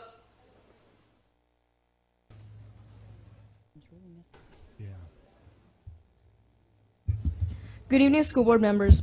My name is Kofi Cabrera. In regard to this policy, you need to be aware that the people who are advocating for the rights of parents are getting tunnel vision and becoming fixated on their own righteousness, that they are unable to be compassionate or empathetic towards the people that will suffer from this policy. I am a survivor of many years of abuse. My own mother made me question my own safety on a daily basis. Not only would she openly threaten my life, but she heavily vilified the LGBTQ+ community. The day I found out I was bisexual was the same day I started a draft for my suicide note. At the time, I thought, why not just beat my mom to the punch? I thought that if my sexuality were to ever be made public or made aware to my mother, then I would die. While I am in a safer place now, the years of torment I had gone through is not an uncommon story among the LGBTQ+ youth. This statement, my right as a parent, is incredibly exasperating. If parents really wanted to know what's going on in their kids' lives, then it is their job as a parent to create that bond and relationship. It is not something you are entitled to just because you raised them. If you are truly looking out for the student's best interest, then you will not pass this item. It will put multiple students at risk, and why put even just one in an irreversible and detrimental situation? Thank you. Oscar Avila, followed by Christie, followed by Sam V.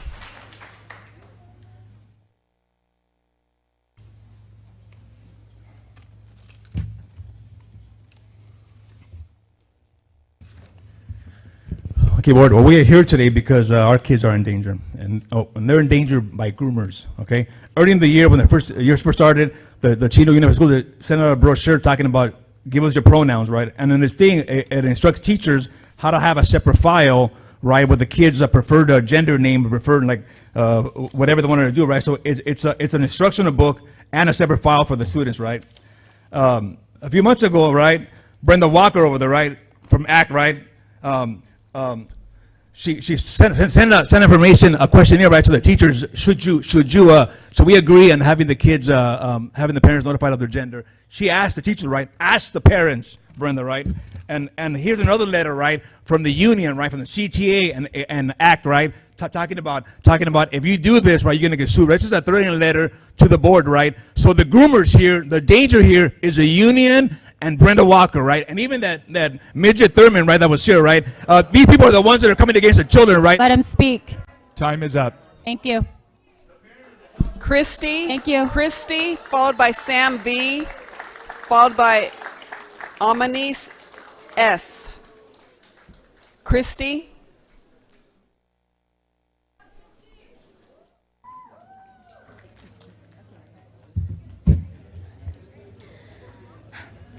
Hi, my name is Christy, and I'm a former CVUSD student who's extremely concerned about this policy. Outing kids is never okay. School is the only safe space that some of these students have, and only about 35% of trans students feel safe at home. So taking away that space will only cause harm to these students. As well as this policy being dangerous for trans youth, this policy violates California Education Code 49602, which states, any information of a personal nature disclosed by pupil 12 years of age or older in the process of receiving counseling from a school counselor as specified in section 49600 is confidential. And a gender identity and sexuality do not fall under the subsections that allow for disclosure. Therefore, by law, you are not allowed to disclose a student's gender identity or sexuality without a student's explicit consent. Shaw, Nah, Cruz, and Monroe. You all know this. You abide by this education code as well. And you know this policy isn't helping anyone. Not students, not teachers, and not parents. You could be using thousands of taxpayer dollars to fund more school programs, and instead you're going to end up in a... Time is up. Thank you.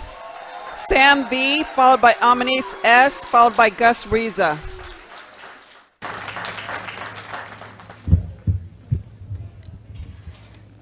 Hello, my name is Sam. I keep on hearing that parents deserve to know everything about their children, including whether they are transgender and choosing to identify with a different name or pronouns. I completely disagree with this. I myself am a recent graduate from the CVUSD district, and I am queer. You say you'd immediately want to know if your school discovered that your child is transgender, but what makes you believe that you as a parent deserve that? It is naive to believe that all parents will be supportive of their transgender Guys, let her child. speak. If the school called to inform that their child is asking to be called a different name, different pronouns, or a different gender, just imagine the situation you would put the student in. You don't know what their parents are like. They could be kicked out or attacked by their parents, both physically and verbally. Their home life may become a living hell because of that one call. If all you do is make comments about the community, whether it's poking fun at us or just hating us and showing your disgust, you've already proven to your kid that this space is not a safe home. You shouldn't be able to call yourself supportive and loving parents. If your child is trusting school staff over you, I think that speaks for itself. This policy is dangerous and it is unfair to blame teachers and staff for creating the safe space that you as parents Time never is could. up. Thank you. Amanis S., followed by Gus Riza, followed by Esther Kim. Amanis S. My name is Amanis Sanati. I'm a product of this district and alumni of this school. Now, as a school counselor on the board of directors of the National Association of Social Workers California chapter, I'm honored to speak in support of youth and against this dangerous policy this board is considering due to ethical, legal, and safety concerns that contradict the purpose of our service. As school social workers, we adhere to a code of ethics. The NSW Code of Ethics states that social workers should protect the confidentiality of all information obtained in the course of professional service, except for compelling professional reasons, which we heard about before. Safety. As social workers, we take an oath to do no harm in our work with students, parents, staff members, and the community. A vital part of our work with students includes providing students with a safe space, building a trusting working relationship, and ensuring confidentiality unless there's a safety concern. We are committed to protecting vulnerable populations, including our trans students. We put our students' safety and trust first, which this policy directly contradicts. Students in 2023 have a lot on their plates. We went through pandemics, school shootings, social media, bullying, stress about their futures. The list goes on. Our students are not okay. Time is up. Thank you. Gus Riza, followed by Esther Kim, followed by Joel Himino. Gus Riza, followed by Esther Kim, followed by Joel Himino. I want to thank you, Board, for allowing us to speak to you, having the courage to bring this bill. I'm for this bill. Excuse me. Children cannot enter contract. They use fear-mongering tactics all the time. I've heard from people from all over the community. You were put in place for this community and not Sacramento like Tony. Not like the activists that have come in here. I can guarantee you most of the people in the gay community here don't even live in our community. There may be a few. There may be a few here that are actually part of our community. The majority of people and for their kids, the parents, are part of this community. You're representing that. Don't listen to the outside stupidity like Tony and everything else that's going on. Listen to your constituents who put you on the board. Thank you.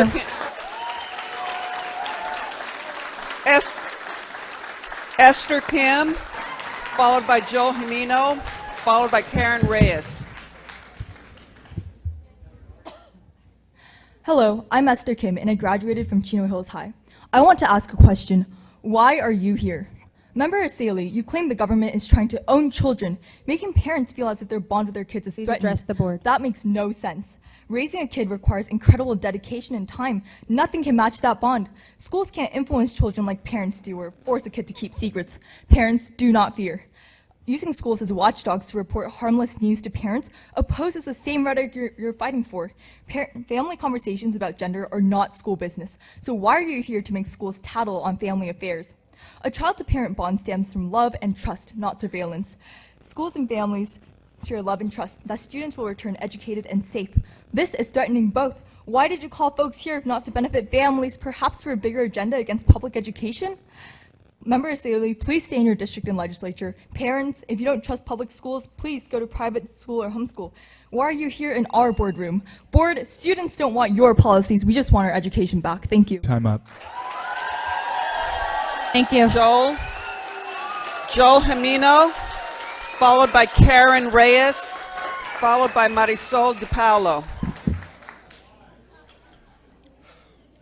Hi, my name is Joel. I'm with the statewide LGBTQ Civil Rights Organization, Equality California, but I'm also an area resident and I attended schools in CVUSD. the forced outing policies like this one are damaging. The fact is, there is no policy that is going to stop the simple fact that some kids are going to be queer and trans.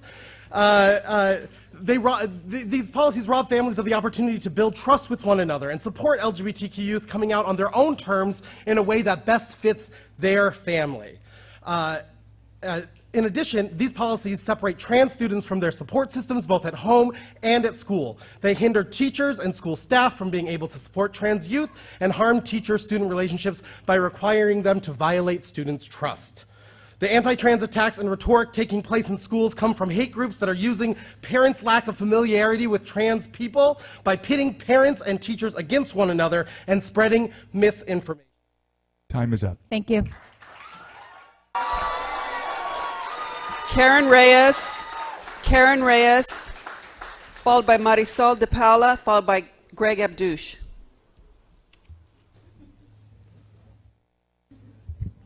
This was written by a student who wanted to remain anonymous. I figured out that I was transgender in middle school. I waited a year or so and then came out to a parent. I was ridiculed heavily, yelled at, and called names. This was the reaction my parent had when I told them myself, on my terms, when I thought I was ready and safe.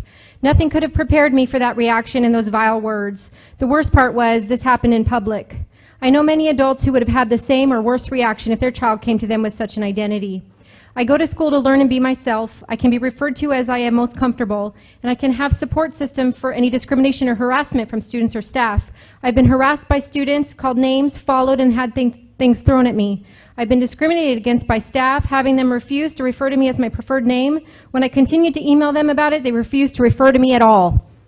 My identity is my personal business, and I get to decide who gets to know and when. Hiding this information from parents has a deeper reason than being sneaky or wanting to hide. I want to be safe. I want to go to school and be myself, to learn, to get away from any issues I'm having. Time is up. Thank you. Marisol de Paula, followed by Greg Abdouche, followed by Nicolette V. Good evening, members of the Board, Superintendent, and Cabinet. My husband and I have been educators for Chino for over 27 years. We also have 2 children that were once CVUSD students. I'm here today to talk to you on behalf of the MTSSB counselors and the protocol and procedures we have to see students. There seems to be a misconception that we are keeping secrets from parents. On the contrary, we require signed parent permission slips to participate in our small groups and individual groups. We focus on helping children with our coping skills. On occasion, we do see the need to refer to students to our more intensive services. We call the parents and we refer them to either Care Solis, Chino Human Service, Behavioral Health, or ERMS Counseling. All of these services that I mentioned do require parent permission as well as an interview with a parent. In regards to this parent notification policy, this policy seems to target our most vulnerable students for mental health issues. LGBTQ students have the highest suicide rates. They have the highest rates of abuse. They are also most vulnerable to human trafficking. Imagine. Time is up. Thank you. Greg Abdouche, followed by Nicolette V, followed by Jessica Tapia. Hi, Board. My name is Greg Abdouche. I'm the founder of an organization called Now or Not on Our Watch. And since this was cut down to a minute, and I appreciate that because I'd like to hear everybody talk, I just want to say a couple things. One, I appreciate a board that is standing up for parents' rights, but not just parents' rights, family rights, which includes the kids. And I think it's interesting that we're hearing a lot of conversation about the suicide rates, and the suicide rates that we have right now are currently under a policy where we're keeping secrets. So shouldn't we change something? Thanks for protecting our kids, and thanks for protecting our schools. Thank you. Nicolette V, followed by Jessica Tapia, followed by Jasmine Chavez. Nicolette V.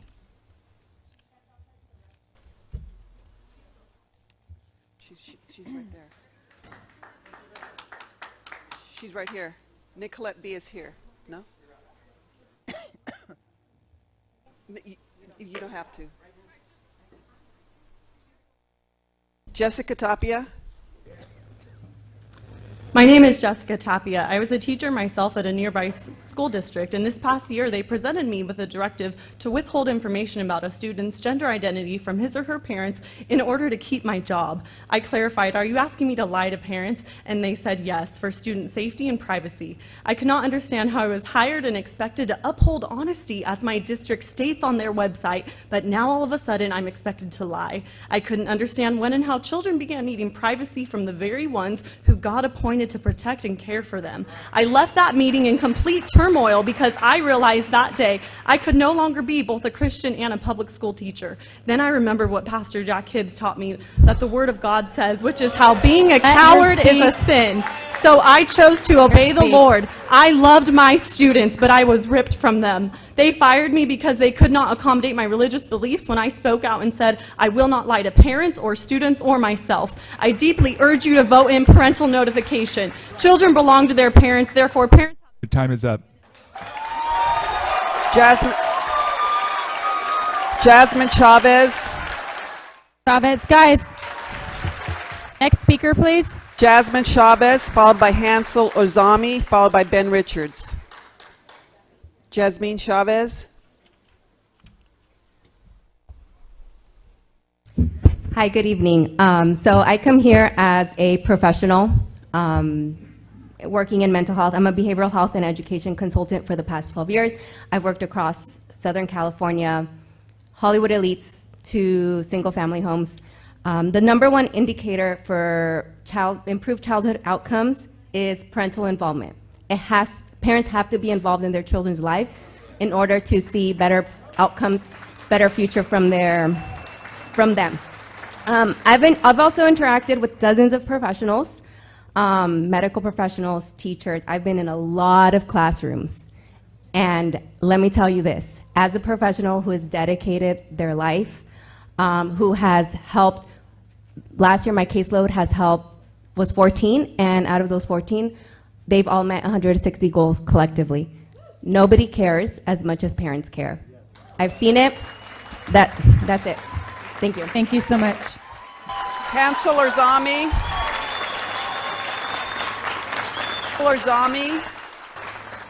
Followed by Ben Richards, followed by Samuel Turnley. Good evening, board members. Thank you, President Shaw, for this meeting. I just want to say, be encouraged. Do not be intimidated by the LGBTQXYZ community. I am a local pastor, and all I've heard was threats, legal threats against you. Look at that. Hold on one second. Whoever has that, stand up, leave. You're not going to be here anymore. Remove yourself.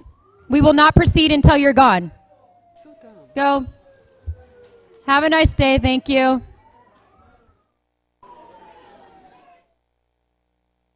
One second.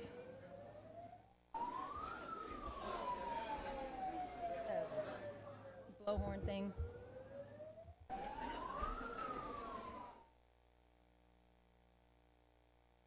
You know what the funny thing is? There's a bill on the floor that will actually give him a ticket.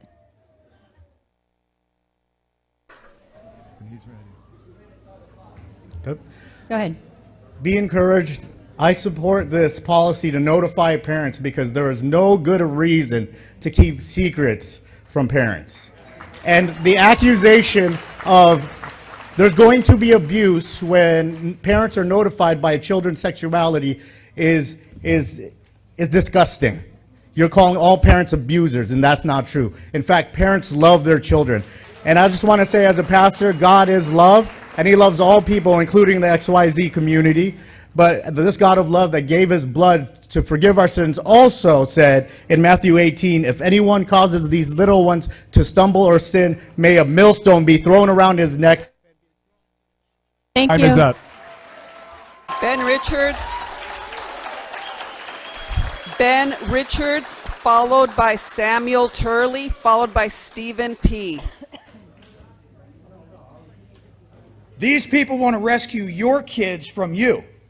And we do not trust the apparatus that's run by the very same state that is in charge of our crumbling cities and rampant homeless problems. We don't trust the corrupt teachers union that supplies the rainbow badges that are designed to communicate, you're safe with me because you aren't safe with your parents. We can talk sex, and you don't have to tell them. We don't trust teachers who want to bring this pride flag into the classrooms that doesn't just stand for wanting to love who you want to love. I wish it did. It stands for desecrating our venerated religious symbols, turning the cross into a stripper pole, and it stands for drag shows where grown men dress like strippers. So we have no other choice, and we must stand now. We are at the precipice of a great conflict. It requires courage, it requires tenacity, and it requires drive. And we're growing, and we're expanding, and we're not going to stop. And if you think we're tired... Time is up. Thank you. Samuel. Can the next speaker please approach the podium? Samuel Thank you. Turley. Samuel Turley, followed by Stephen P., followed by Amy Davlin Feria.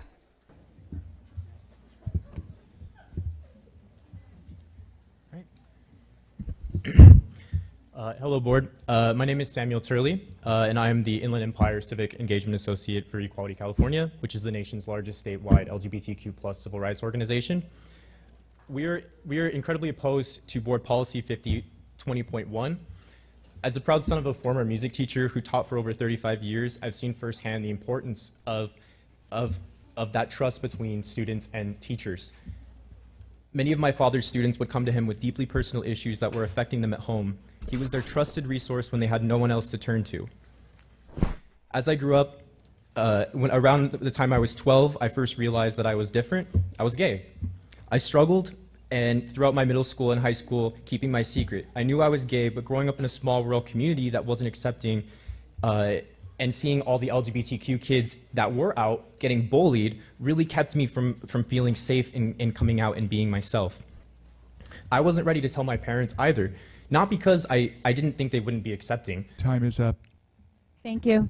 Stephen P., followed by Amy Davlin Feria, followed by Deborah Woolery. Stephen P.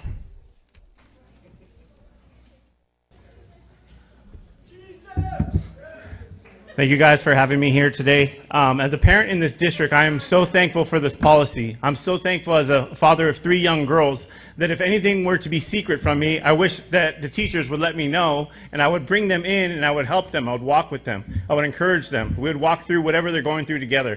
So as a parent, this is extremely wonderful. And I look up here and I see Shadrach, Meshach, and Abednego right here, and the government wants to throw you in the fire. They want to throw you in the fire, but don't bow the knee. Continue to fight. Keep the faith. Finish the race. Continue to do the work of an evangelist. Guys, the Bible says that if you confess with your mouth and believe in your heart that Jesus Christ died on the cross, that you will be saved. And so, guys, if that's not you today, I wouldn't want anyone here. We love you guys. We love everybody here. And I think it would be a disservice to not tell you the truth that Jesus died on the cross for your sins, that if you repent and have a change of heart, that you can be saved. You will go to heaven forever. God bless you guys. Thank you. Amy Davlin, followed by Deborah Woolery, followed by Timothy Johnson. It has been said that it takes a village to raise a child. I wholeheartedly reject that notion. It takes parents and a family to raise a child.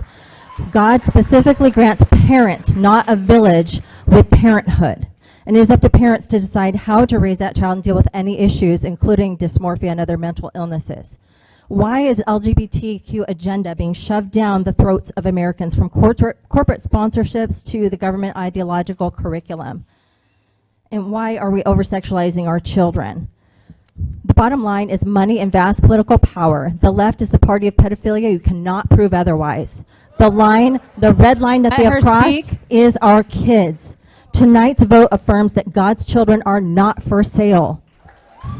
Groomers and pedophiles sexualize children and teach them to keep secrets from their parents. Teachers who propagate gender ideology and keep secrets from parents are pedophiles and groomers by nature.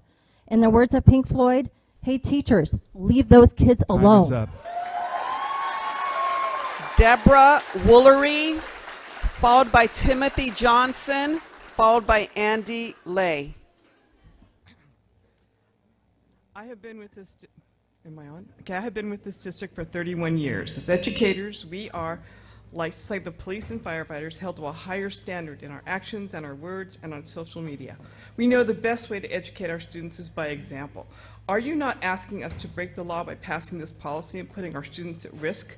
We are making educators follow a rule that is illegal, one that may be morally and ethically opposed to too.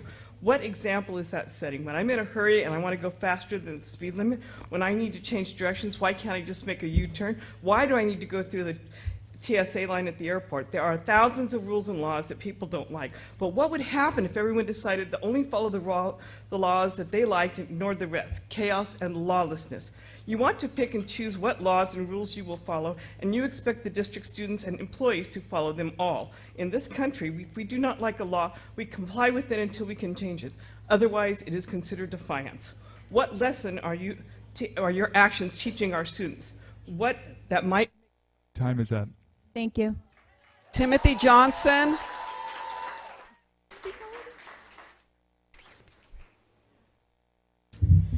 All right, thank you. I'm in support of this policy. I think it is good and great. If you're trying to hide stuff from parents and you're talking about sexuality with a teacher, I think there's a problem.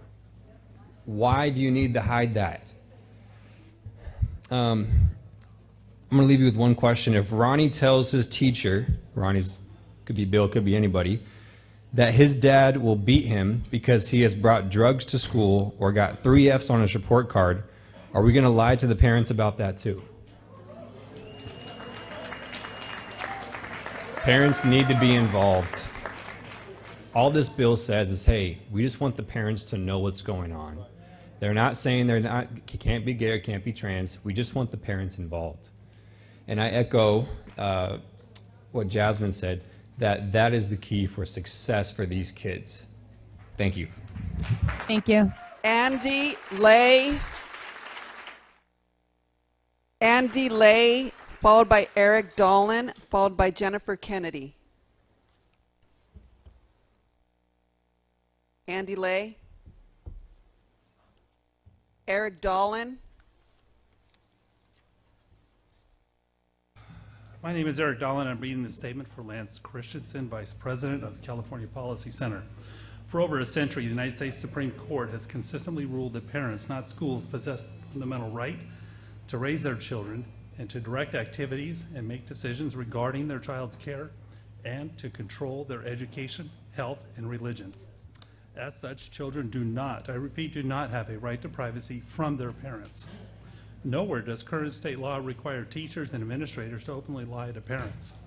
Why the superintendent of public instruction continues on his crusade to intentionally misrepresent the law and shamelessly bully this board is beyond me.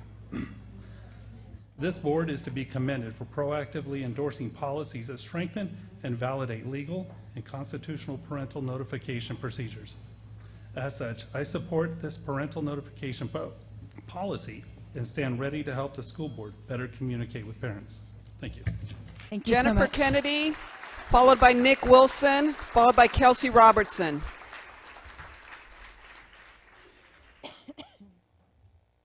Good evening, Board. My name is Jennifer Kennedy. I'm an attorney, and I'm speaking on behalf of Our Duty, nonpartisan, non-religious group of parents safeguarding children. Board, I gotta say, and everybody in the room, I must say, I'm so excited. My esteemed legal colleague, so glad to hear there is no law.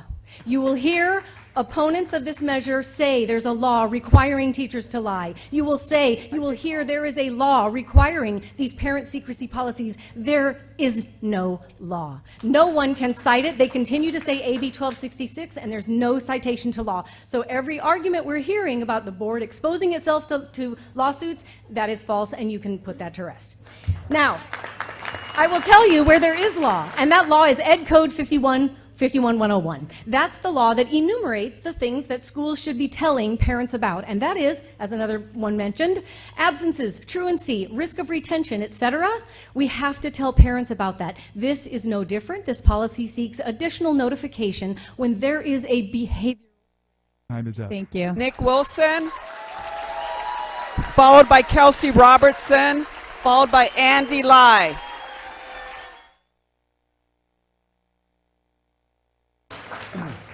Good evening. My name is Nick Wilson.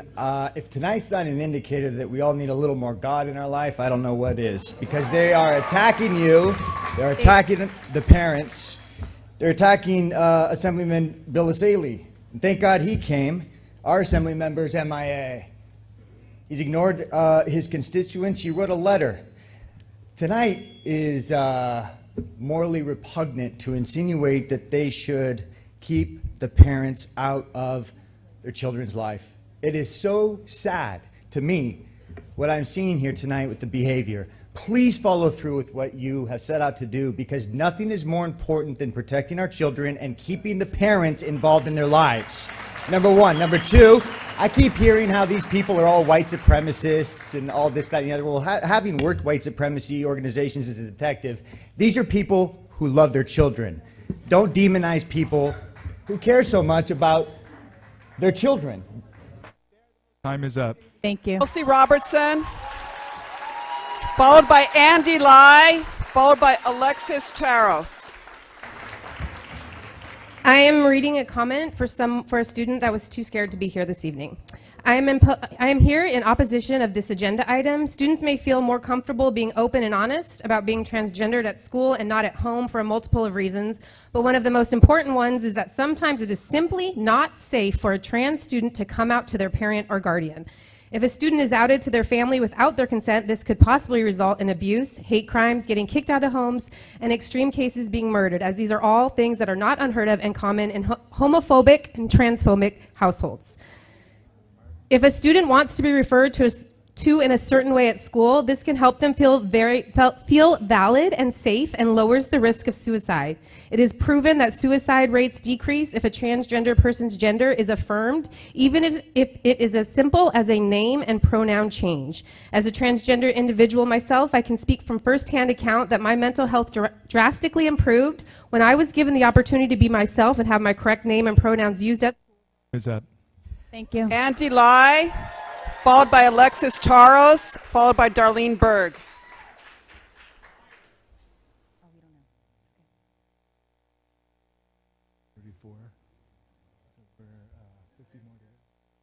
Andy Lai.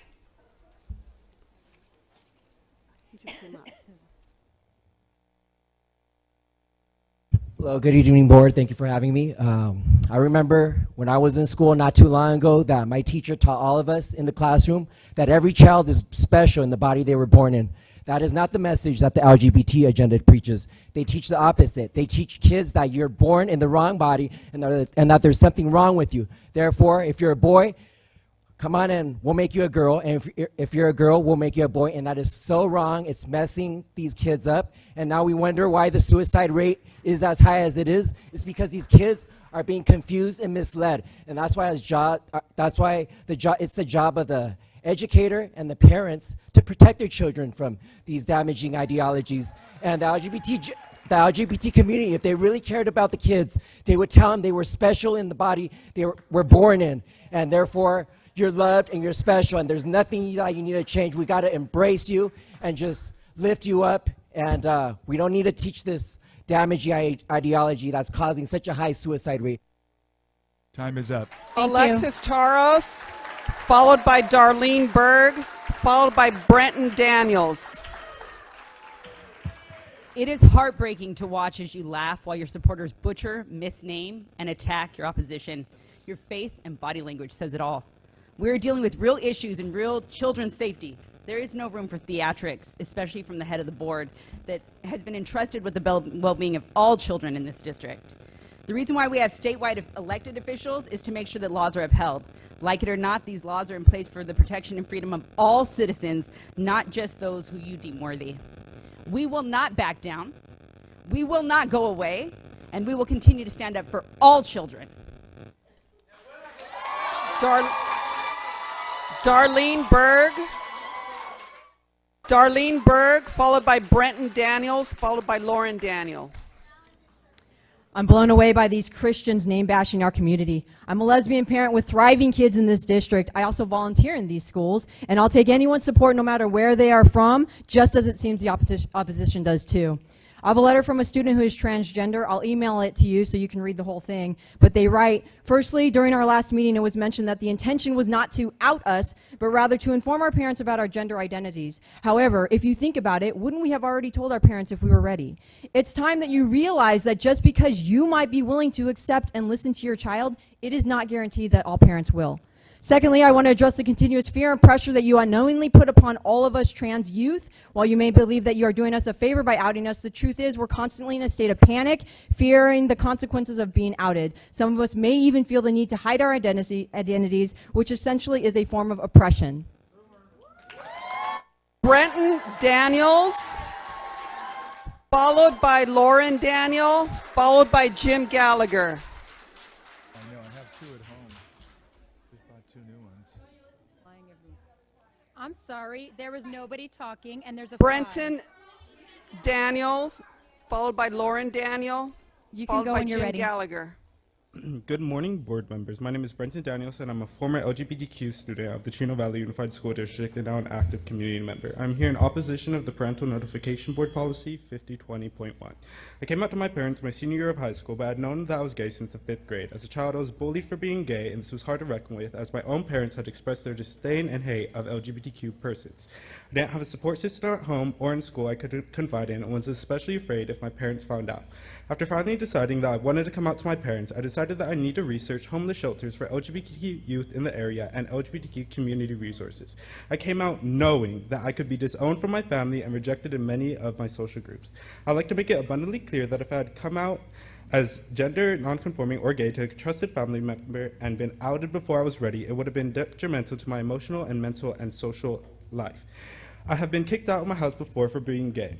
When I came out, I had to take on the role as an educator for the LGBT community to my parents, who were devastated that I thought that they would throw me on the street if I was gay. I would like to explore the hypothetical. Thank you.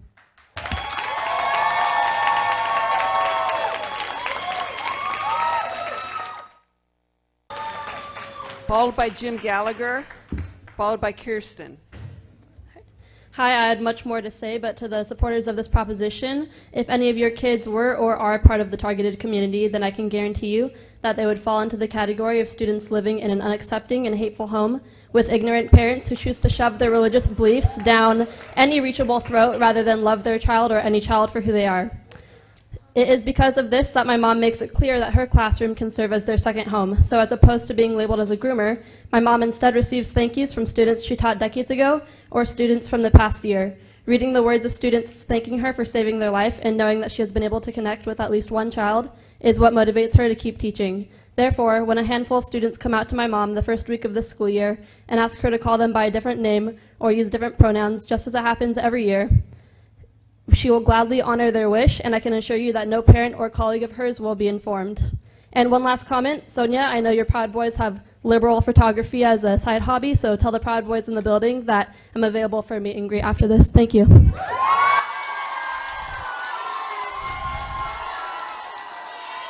Jim Gallagher.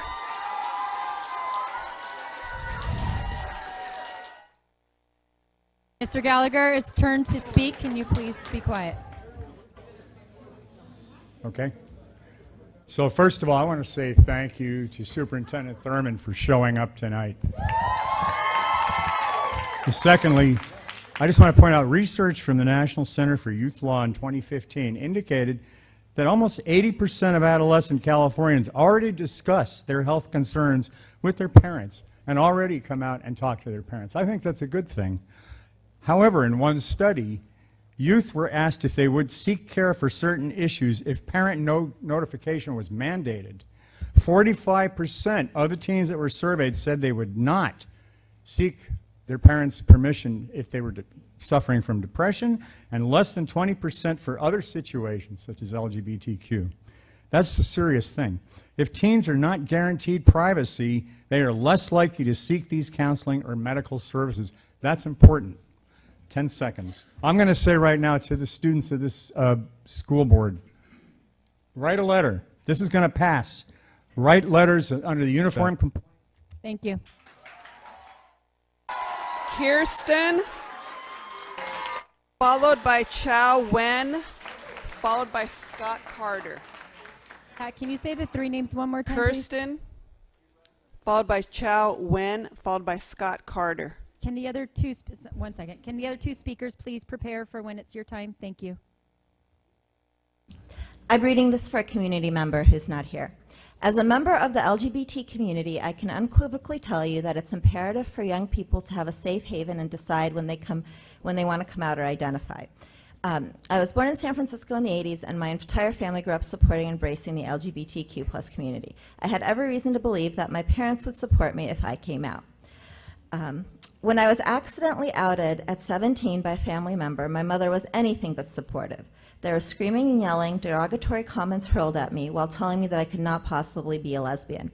Unable to escape the onslaught of my mother, who I thought was an LGBTQ ally, I became suicidal. I told my family that I'd rather die than to have to keep enduring this constant barrage. I was admitted to an acute psychiatric hospital. Upon admission, I was forced to have, she went to a Catholic school, and when I was crying at night with bloodshot eyes, the nuns pulled me out and said I could just. Time is up. Thank you. Chow Wen, followed by Scott Carter, followed by Kylene Bias. My name is Chow Win. My pronouns are she and her. I oppose this policy 2A1. I would like to offer a song to the board. It's called Please Call Me by My True Name. My joy's like spring so warm, it makes flowers bloom all over the earth. My pain's like a river of tears, so vast it fills the four oceans. Please call me by my true names, so I can hear all my cries and laughter at once, so I can see that my joy and pain are one. Please call me by my true names, so I can wake up, and so the door of my heart can be left. Time is up. Thank you. Scott Carter, followed by Kylene Bias, followed by Misty. I did not come with any prepared statement. Another one? 1 second, Mr. Carter, sorry. Thank you, security, for handling this. I appreciate that. I am grateful for Wait, the 1 second, 1 second. They have. Are we good to go? Okay, thank you. Sorry, I don't want you to be interrupted. Go ahead. My name is Scott Carter. I have taught in this district for 25 years. I attended this school back in the 80s. We didn't have this problem back then because everybody was hiding in the closet. It's wonderful to see that our society is more open now and people can actually be who they want to be. The problem is you will cause the death of one of our students. This policy will out a student, putting them into a hostile household, which will further their mental degradation to the point where they will harm themselves. All of our previous lawsuits will be nothing at that point compared to this. This policy will kill somebody.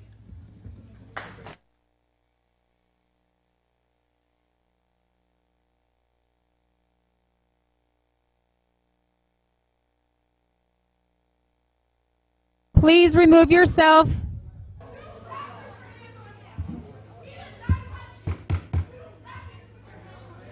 Ma'am, please remove yourself. Yeah.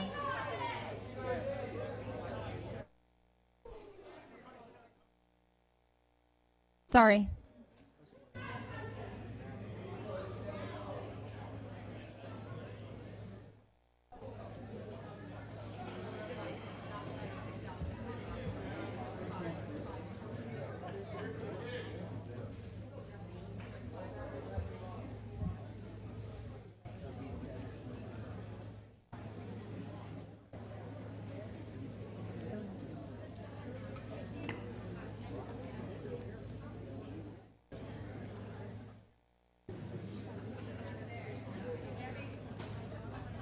Sorry. We need to make sure the room's safe before we proceed.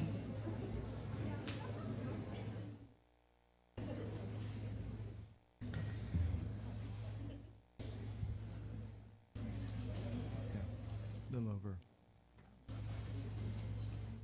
Are we clear? Thank you. Sorry, go ahead. I'm speaking on behalf of Carla Vandesteg tonight. She is not here. Every year for 25 years, I stood in front of parents at back to school night and asked them to be involved in their child's education. I tell them it is a team, and without their critical part of the team is missing. I sit at parent conferences and at IEPs, and I ask the parents to pay attention to what their child is doing, help them ask questions, check their homework. When a child doesn't feel well, go on a field trip, want to watch a PG movie in class, give them any type of medication, we have to get permission from parents. If child lies, steals, cheats, or threatens someone, he gets hits in the head, we call the parents to discuss it with them.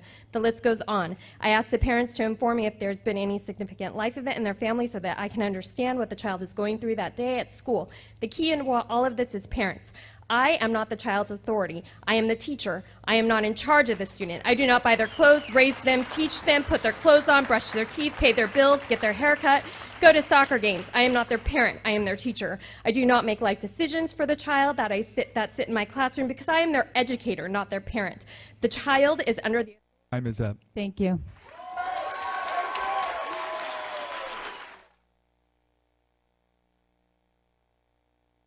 Misty?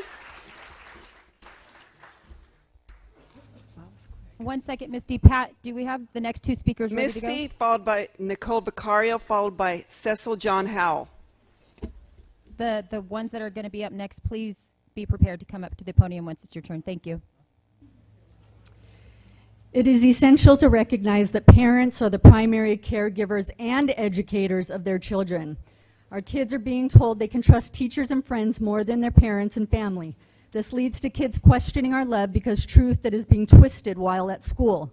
No one is against anybody's decision to be whatever sexual orientation you choose to be. The world is not against you. What we are against is anyone trying to step in and take away our role as parents. Anyone who is lying to our kids that they love our kids more than we do. If you truly feel suicidal, you need your parents even more. Seek out a therapist. Keeping secrets makes it worse. Lastly, shame on the teachers' unions for overstepping their bounds. The last time I checked, unions were created to protect the employee, making sure they have good working conditions, job protection, fair wages, etc. No one hired the unions to tell us how to parent our children. Shame on you for acting like you have the kids' best interests at heart. If you did, you would... Time is up. Thank you. Nicole Vicario. Nicole Vicario.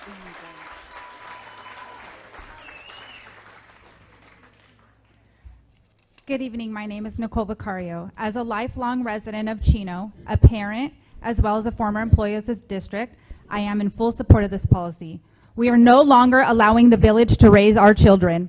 Nobody will ever love our children as much as we do. We are watching and we are not going anywhere. Thank you, President Shaw, for standing up and never backing down. We appreciate you and we stand with you. As Jason Aldean would say, well, try that in a small town.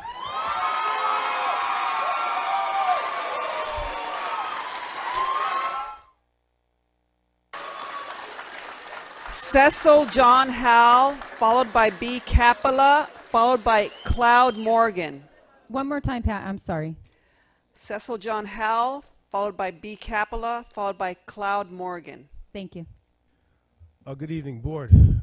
President Shaw.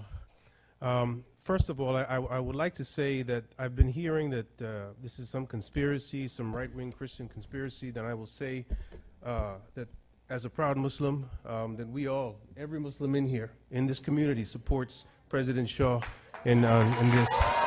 All right. Secondly, I will say that when I was a kid, I hid lots of stuff from my parents. And all the stuff that I hid was stuff that I knew I shouldn't be doing, and I am so glad as a grown man that my parents found out about it and corrected me. No one loves my kids more than me, and I'm sure that no one loves any of your kids more than you do as parents. And so parents need to be involved. Thank you. Thank you.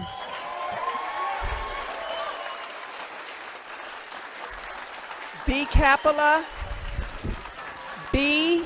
Capella, followed by Cloud Morgan, followed by Eric Martinez.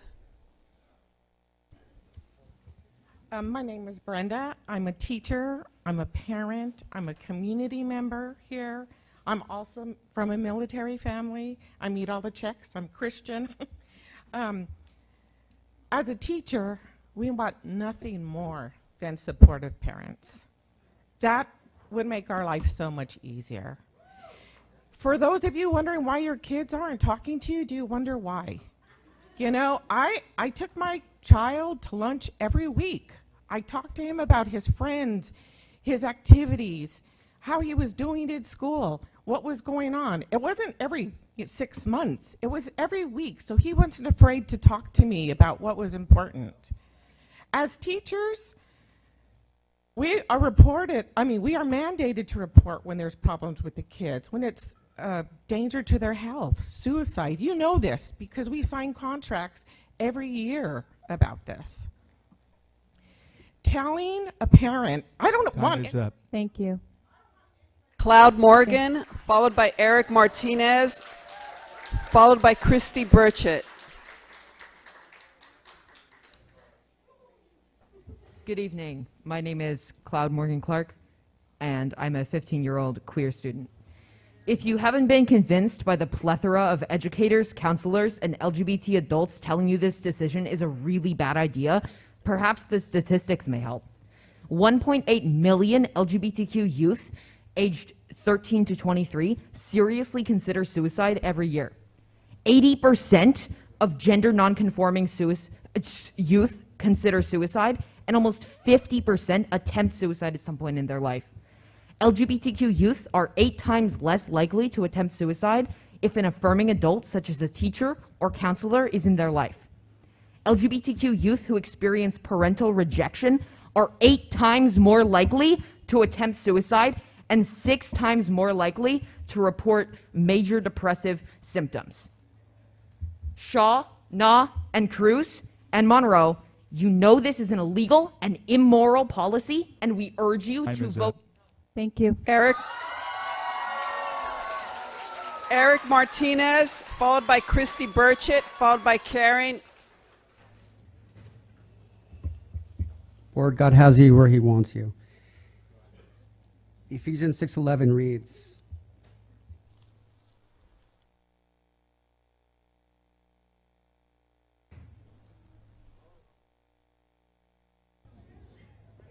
put on the whole God's armor so that you will be able to stand against all strategies of the devil. God has you where he wants you. Don't feel intimidated. Don't feel like you need to be bullied by people who so desperately need Jesus in their heart and in their lives. Don't feel like you need to be strong-armed. You're the authority, and you do as the Lord leads you to do, which is the right thing. Amen? Thank you. Christy Burchett, followed by Karen Amigan, followed by Alan Vargas. Good evening. I am Christy Sepulveda Burchett of Educate Advocate. Educate Advocate is a statewide grassroots nonprofit organization that serves families with children with exceptional needs. Many of the points addressed in the Parental Notification Board policy pertain to the families we serve, including bullying, suicidal ideation, as well as gender. We support this. Thank you for the courage in bringing it forward. On our website, we have a page titled Gender and Minors, and we have a presentation that a law firm that school districts frequently contract with, Fagin, Friedman, and Fullfrost, where they lay out their guidance for school districts on affirming identities in student records, including students on an IEP. In the presentation on page 28, they have a slide titled Creating Prospective Records of Current Students. What they are advising school districts to do here is how to legally create fake records to fool parents. And I'm going to email my full board member comments to you all. I'm going to stop there. I just, again, appreciate you bringing this forward. Thank you so much. Karen Amigan, followed by Alan Vargas, followed by Victor Romero.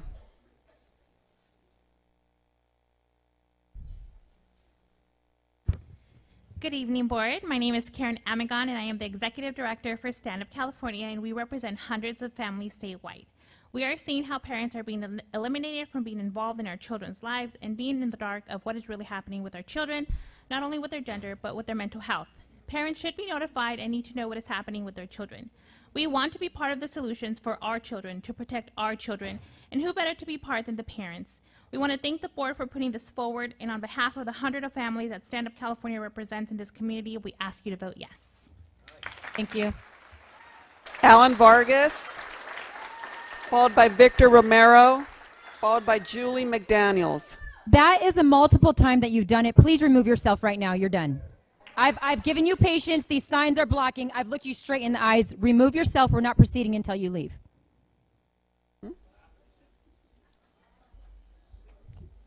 Feel free to scream outside.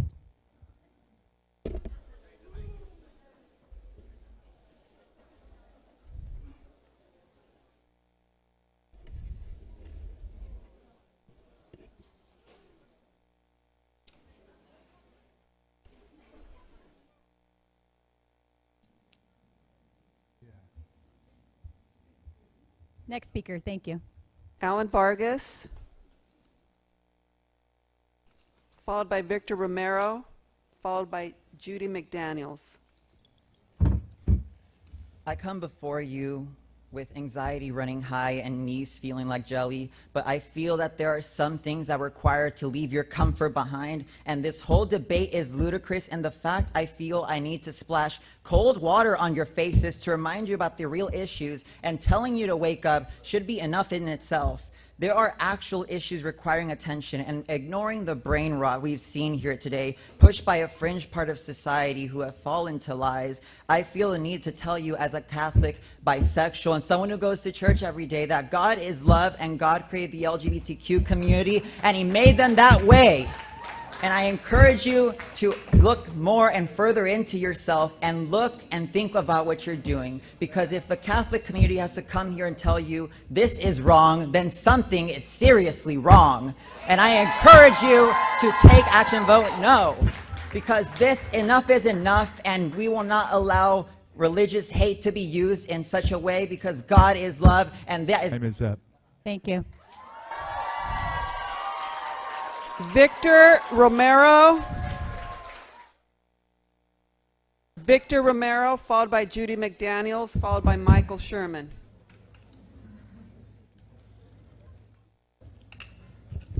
Just start now. Good evening, Board. First, I want to thank you, Sonia Shaw, for doing an amazing work you're doing. We'll back you up 100%. I'm a school-based mental health professional. I've been in the mental health field for over 15 years. And I just want to state some facts and real guidelines. Parents have the privilege and the right to all information regarding their child. There is no authorization for the teacher to withhold any information regarding their child to the parent. The only role of the teacher is to teach and not have any side conversations regarding the child's sexual identity or orientation.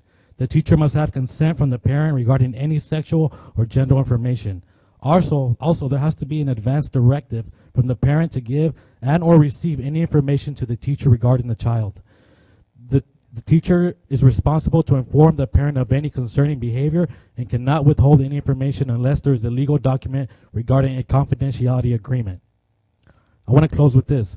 The typical teacher is not trained, nor is a mental health professional, nor can provide any type of support to a child. Time is up. Thank you. Judy McDaniels, followed by Michael Sherman, followed by Brenda Arias.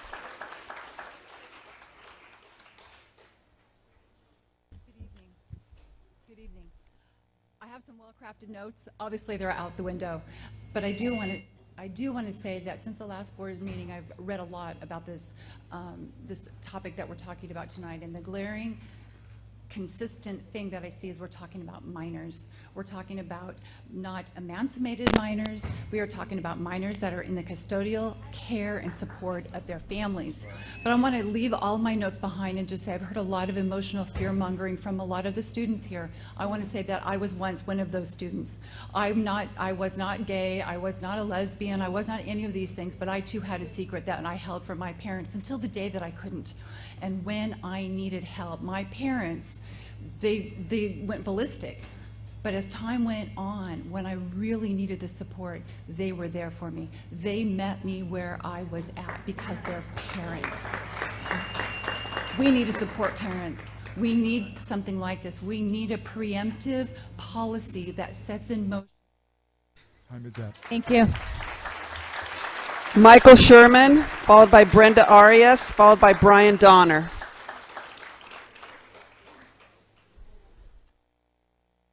Had to severely reduce this. Children are impressionable. Personal story about me in school. I was confident and had lots of friends. Parents got divorced, moved to a different district. I was bullied horribly in those new schools because I was slow to develop. Kids called me queer, gay, faggot. They teased me about how they think I like boys.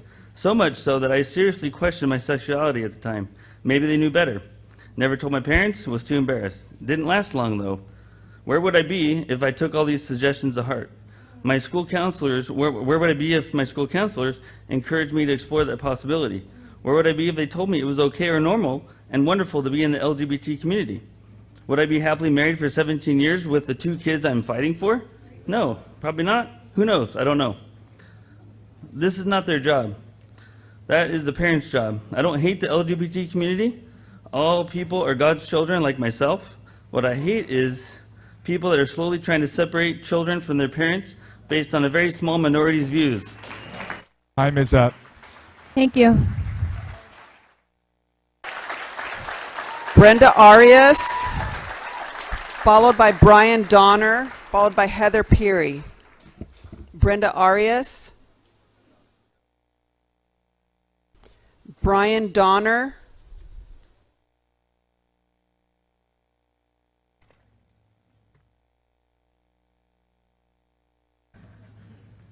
Madam President, Board, Cabinet, and staff, I didn't know I came to church tonight. I thought it was a board meeting.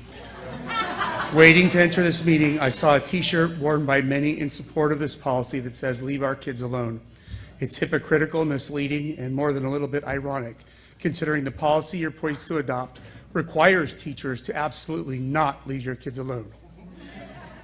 Not only am I a 30-year veteran teacher, but I am a parent of a queer person. My partner and I fostered an open and supportive relationship of our child throughout their childhood. Because of this positive relationship we developed as parents, our child came out to us when they were ready. I would urge you to abide by state and federal law, to do what's right, to leave our kids alone, as is printed on so many shirts, and do not pass this policy, but it is clear this board majority does not care about our kids, does not believe in the freedoms promised by our state constitution or the Constitution of the United States. Thank you. Thank you. Heather Peary, followed by Ariana Guzman, followed by Frank Guzman. With so many students and families, there's not a one-size-fits-all solution. Keeping issues from parents that involve their children is definitely not a road that California should be going down. It's divisive between parent and child relationships. It does not cultivate a team culture between teachers, staff, parents, and the student. With many different kids, families, and situations, it can get complex. What's not complex is working together as a team of respectful, not condescending group of parents, teachers, and staff that truly let their guard down and team up for the child's well-being. These kids at CVUSD belong to their parents, not to the state of California. The kids in CVUSD belong to their caregivers, not to the state of California. Myself, along with many others in the community of Chino, are in favor of full transparency between schools and teachers. Thank you. Ariana Guzman, followed by Frank Guzman, followed by Cecilia Iglesias. Hello, my name is Ariana Guzman. I currently work at the Pomona Pride Center. I previously worked as a paraeducator in the Chino Valley District. I know students who left the district because they were outed, and unfortunately that is something that will happen. They will leave the district. They will be put in these risky situations. They will be unhoused. They will have these suicidal tendencies if this policy is passed. This is not only detrimental to these students' futures, but it's also going to be detrimental to the district. So I urge you to vote no on this policy because it's not only going to hurt the students, it's going to hurt the families as well. Thank Frank you. Guzman, followed by Cecilia Iglesias, followed by Mrs. G.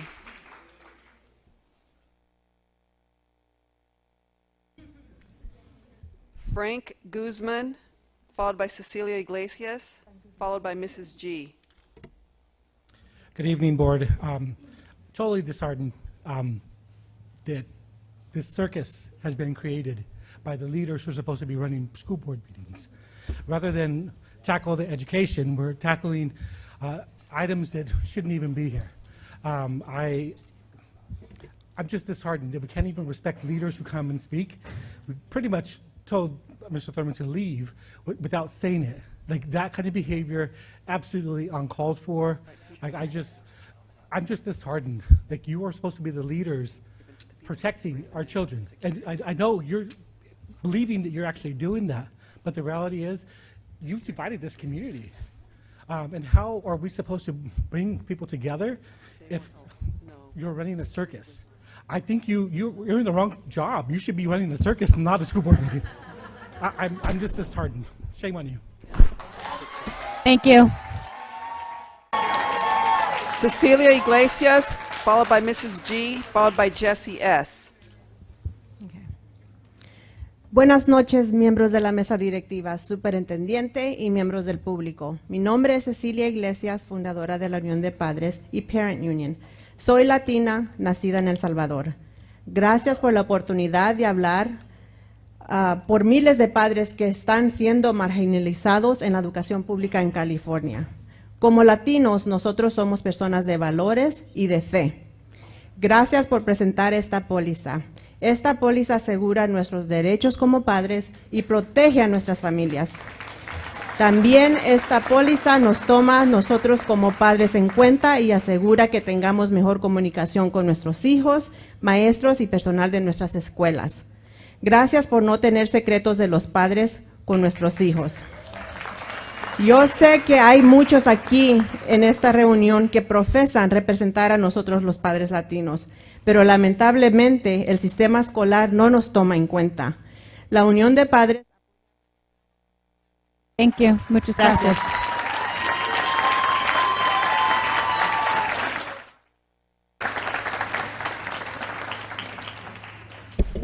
Mrs. G, followed by Jesse S, followed by Gia D. Hello, thank you. I'm Mrs. G, and I'm here in support for you guys and Sonia, and to you all up there, thank you for doing the right thing, and you guys are leading the way for many other school districts, and for parents' rights and for children's rights, and it is all for all children, and what side of the aisle you are, we all need to come together somehow and make it right for all children, and they are God's children, no matter what side you are on, and I thank you for your support, and I support this. Thank you. Have a nice evening. Thank you. Jesse S, followed by Gia D, followed by Wayne. Listening to these people talk should let you know it's mental illness. That's all they talk about. Suicide this, they're going to kill themselves here, there, my parents, this and that. This is why you got to keep our kids away from people like this, trying to indoctrinate our children. This is wrong. This is mental illness, and they have proved it tonight. They have proved it tonight that this is total mental illness they're trying to bring upon our kids. Let them speak. So I urge you to vote yes, because our kids are very important to us. What can you say? They have said it themselves, and I repeat it again. This is mental illness, because that's all they've talked about, and they don't even realize that they are mentally ill, and they are. Thank you. Thank you. Gia D, followed by Wayne, followed by Byron Gonzalez. Hi, thank you. I was educated in the public system, and academics was the focus. I was inspired and I was challenged by my teachers. In my time in school, I don't remember the teachers or administrators saying, "Don't tell your parents." In fact, it was the opposite. They frequently told our parents and contacted our parents about whatever was relevant to our welfare and our education. Our parents were the ones who guided us in our moral direction. The education system concentrated on educating and teaching. I want to encourage the board to include parents in policies that and decisions affecting the students on all matters. The students do not belong to the school. They are the responsibility of the parents. In medicine, we have an oath to say, do no harm, and these students are minors whom we should be careful to do no harm. And in medicine, we also have a thing called informed consent, in which you have to provide information. Time is up. Thank you. Wayne, followed by Byron Gonzalez, followed by Brittany Rudd. Good evening, Board. Thank you so much for the service, perseverance, and dedication to our community. This is the father's perspective to you. The students are truly blessed to have you as noble representatives to them and their family values. 1 second. Please stop the time. I've given you a warning. I've been so nice to you. It's time to leave now. We're not continuing until you leave. You've done enough of your outburst. I'm over it. Go and leave. Thank you. Have a nice day.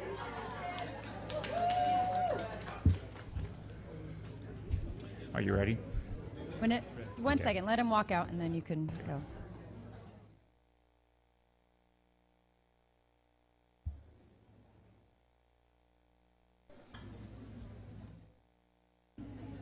You're good. The fathers now are in full support of the parental notification policy 5020.1.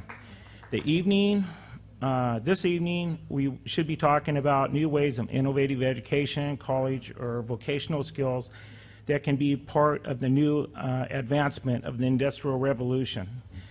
But I have many associates of all nationalities that I converse with on a daily basis, from Seattle, San Francisco, to the Inland Empire. These men highly respect the honest, strong leadership and strong family values that straight talk from their representatives.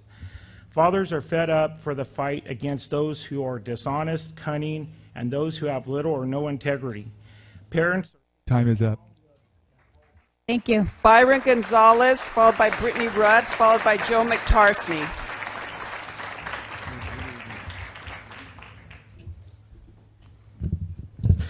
I support transparency between schools and parents because if someone identifies as a different gender, there are some schools that inject kids with Lupron, which is a drug that chemically castrates children, child molesters, after they get out of prison. So in this law, we are protecting children from being chemically castrated. Thank you. Thank you. Brittany Rudd, followed by Joe McTarsney, followed by Nathan Bass. Good evening, Chino Valley. I'm a mom of an incoming kindergarten student and a preschool student not too far behind. Our children of today's society are being told it's okay to lie, cheat, steal, that it's okay to keep secrets from our parents. Not okay. It's a government. The government is saying that it's okay to do these things, and it's not. It's a privilege to be in government, and this whole thing with the whole studies, them saying that, oh, it's going to out people. No. Without parent involvement, kids commit suicide. This is unacceptable. I love our children. Our children are victims, and this is not okay. The media is after our kids, and they're the victims. We need to protect them by keeping us, the parents, involved.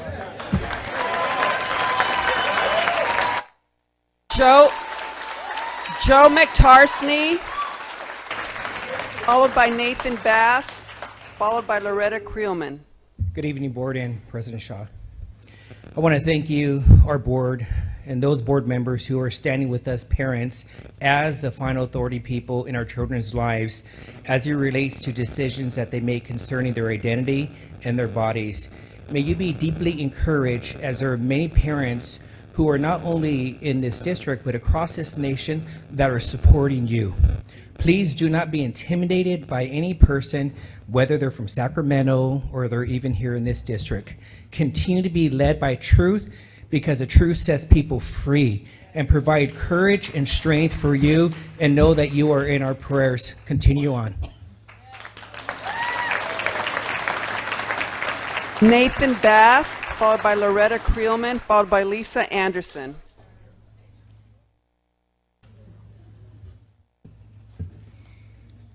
Good evening. I'm a representative of Senator Josh Newman, Chino Hills State Senator and Chair of the Senate Education Committee. I'll read portions of an opposition letter which has been provided to you all.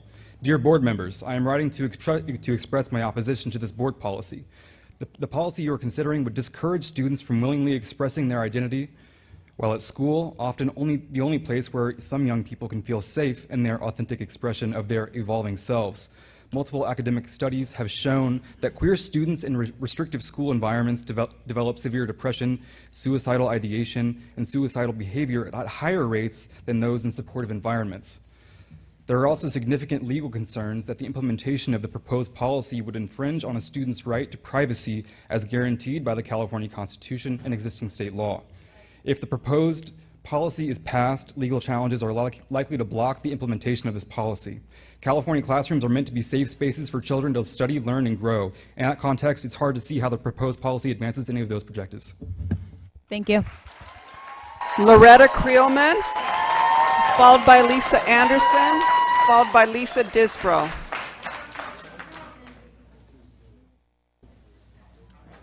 Okay, my name is Loretta Creelman. I'm in awe of what's happened to the United States. I would hope that regardless of what our position is on this, is that we can come together instead of divide, okay? I would rather hold hands on this side, and whoever's ideation I have, is that we come together. Our children are the victims here if we do not, okay? We have to accept each other. We have to learn how to help our students, because this is what these people up here are trying to do. So instead of fighting them and signaling out who is the bad guy, who's are the good guys, who's the good guys, who's the bad guys, we need to come together, and that's all I'm here to say, is that we need to come together for our children, okay? It's important because we're seeing what's happening in our society, and it's pushing us apart. Address the board, so please. we need to come together, okay? Thank you. Elisa Anderson, followed by Lisa Disbrow, followed by Diane McTarsney. I'm a special education teacher in this district, and I would like to express my support for this policy. I'm genuinely confused at how parents would actually be in opposition to this policy. Wouldn't you want to know if your child was experiencing a gender identity crisis and get them the support they need? As a special education teacher, it is my job to communicate to parents in an IEP meeting everything that pertains to the child, including their social emotional well-being. Wouldn't gender confusion fall under this category? I'm thankful this policy is being discussed tonight because I would feel extremely uncomfortable withholding this information from parents. I am a teacher, and that is all. There are no secrets. Schools should never conceal information from parents, ever. I understand there are children who come from families who may not be accepting of their child's decision to change their gender, but this is when schools would be able to provide families with the support they need and get the child intensive counseling immediately.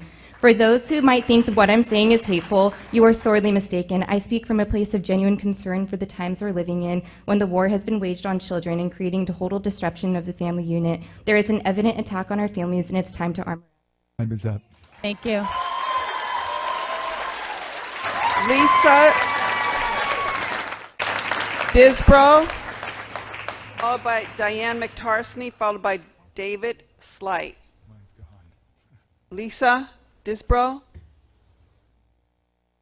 followed by Diane McTarsney, followed by David Slight. Good evening. I'm a retired teacher. I was forced out of education in order to remain ethical and a caring adult towards my young students. I come from Tony Thurman's school district, West Contra Costa Unified, and the policies that are creating confusion and division between students and families are true and were generated from the policies that he supports. I was in the Sacramento when he was introducing his bill to hire secretaries, bus drivers, and other support staff to become teachers with a $10,000 grant, because 27,000 teacher openings exist because we're leaving. We're tortured, we're harassed, we're silenced, we're treated terribly, and so we can't take it. And now you have what you have. The parents and the children and the teachers need each other. Thank you.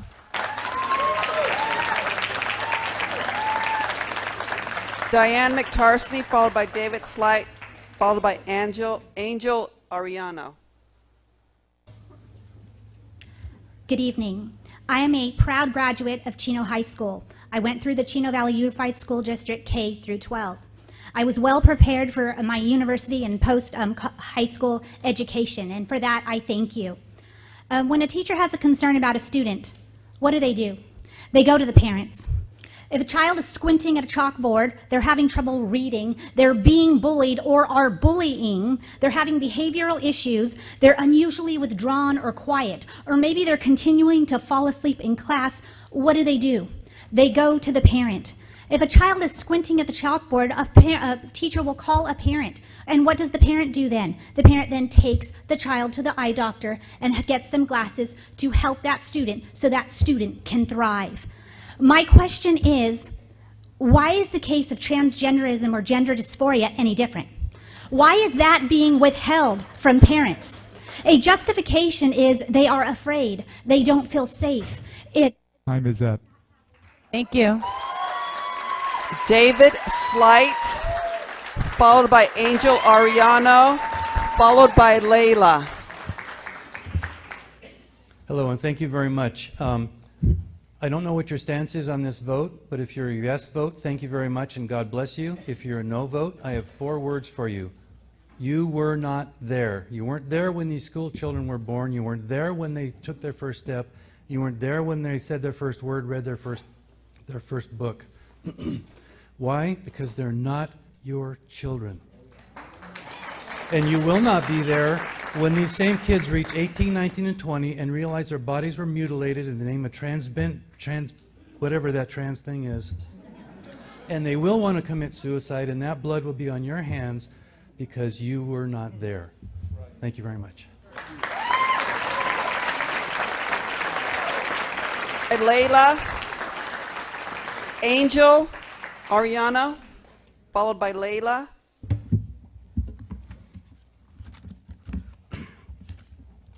Good evening, CVUSD Board of Education. My name is Mr. Ariano, and I am present to use my freedom of speech as an individual. I am a humanitarian father and an active community leader in Pomona, California. I currently serve as the Vice Chairman on the PUSD Child Development's Executive Policy Committee. As parents, united we stand and divided we fall. I am present to support Policy 5020.1. The time is now, the future is here. Parents' rights matter, and remember, God made you special and He loves you very much.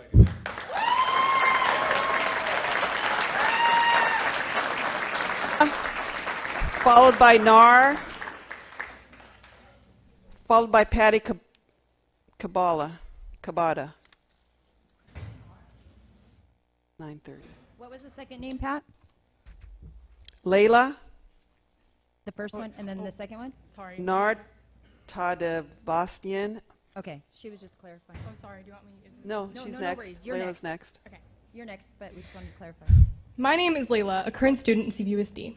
I'll start with this. About a week ago to 2 weeks ago, I received a DM from a CVUSD student who is transgender that says, "Does this mean people like me are safe?" in response to an article talking about the potential privacy laws. That made me think. CVUSD is a majority not safe to many students in this district. To the board, you've started fires where there's not even been a spark, and you have started the line of a domino effect of chaos, and not for the better of our educations. I watch bridges burn before my eyes, and in a country that is called the United States, this is nothing but united. Sorry, this is everything but united. This isn't about education anymore. It isn't. I've watched students start more educational opportunities than this board has. These same kids you criticize and fight against are the same kids making schools all the more better, all for the more kids. I am a cisgender female. I go home to involve parents who don't agree with my views, but they are involved regardless. Remember that there are parents out there who are not like mine. There are students who fear for their lives. In fact, this board is like that. This bill only will attract potential lawsuits just like in Chico Unified or New Jersey, and you know we have gotten lawsuits, gone to the Ninth Circuit. Thank you. Time is up.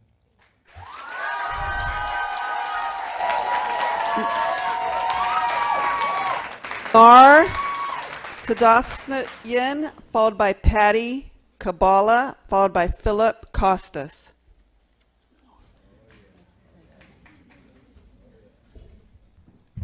Butchered my name. Sorry. It's okay. Tadavosian. So I heard everybody today, and I just want to say that I am in support of this. Only reason why, because it's correcting a mistake that was made by the state in the first place. So because of the mistake made by the state implementing these laws and rules against parents, because it was against parents, we now have to correct it. And so I don't understand now why we're getting opposition for correcting a mistake, which I thank you guys for attempting to do. I heard a lot of threats about lawsuits, threats about suicides, threats about privacy for kids, threats about unsupportive parents, and that doesn't seem like it's individual families' problem. It seems like, I mean, it is an individual family problem, but those issues need to be addressed, and there are there's funding for that, for mental health and whatnot. So we need to address all of these issues and not just threaten everybody who's against the agenda with. Time is up. Thank you. Patty Cabada, followed by Philip Costas, followed by Mike Barron.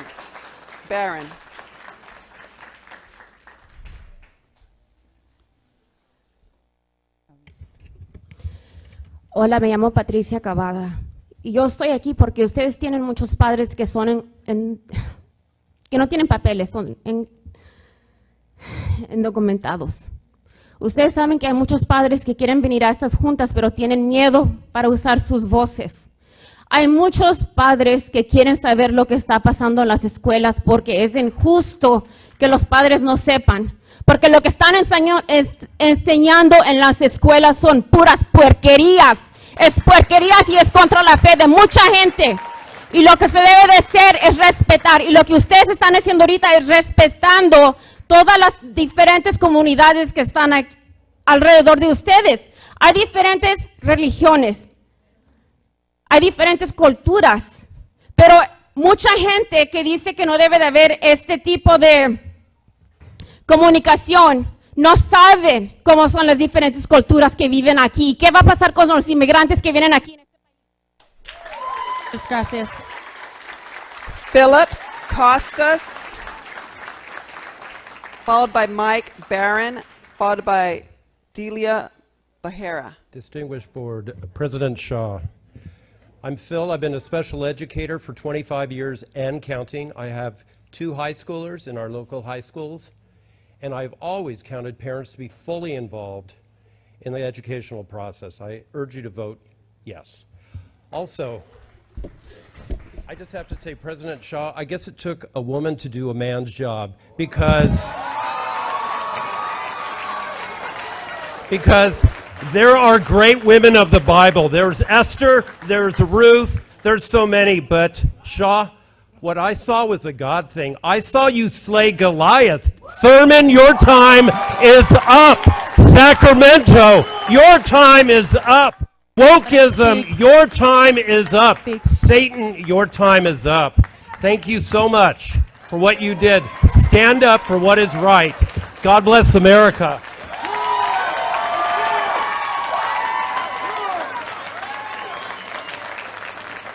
Mike Barron, followed by Delia Bahera, followed by Zahar Shath. Mike Barron.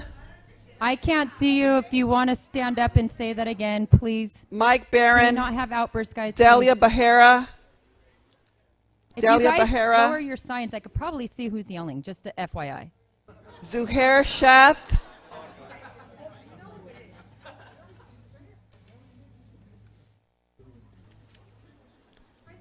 Followed by the final speaker, Jeanette Falcon.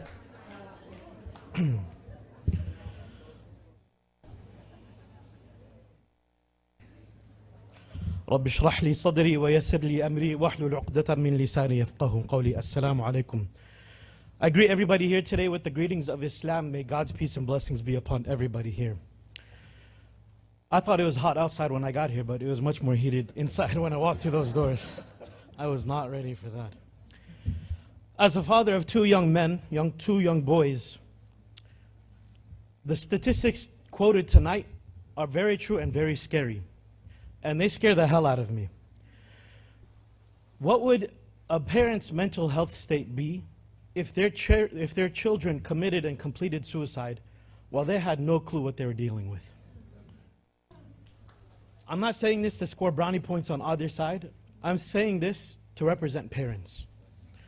And we need to have enough of the hypocrisy, because every single parent in this room would want to know what's going on with their kids at school. Thank you. God bless. Assalamu alaikum. Thank you. The final speaker is Jeanette Falcon. Jeanette Falcon. First off, I just want to thank you guys for what you're doing. You guys are saving public education. Assemblyman Asali, thank you for what you do for us out there in that cesspool. And one of the reasons, I'm a 25-year PE teacher, and like Jessica Tapia, we've been under fire and under attack. So this policy is very important for us as PE teachers, because we deal with these issues of someone coming into a locker room that could be violating someone's religious rights if we believe that there is two genders. And so this bill, or this policy, will be something that is going to greatly protect us and protect public education.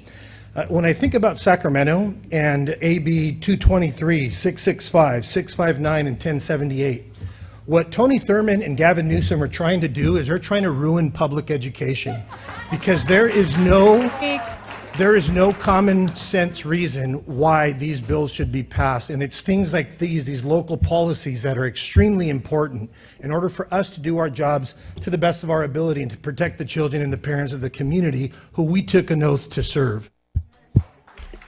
Thank you.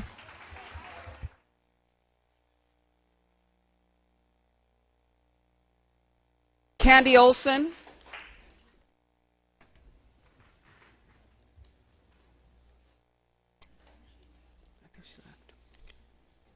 Candy Olson.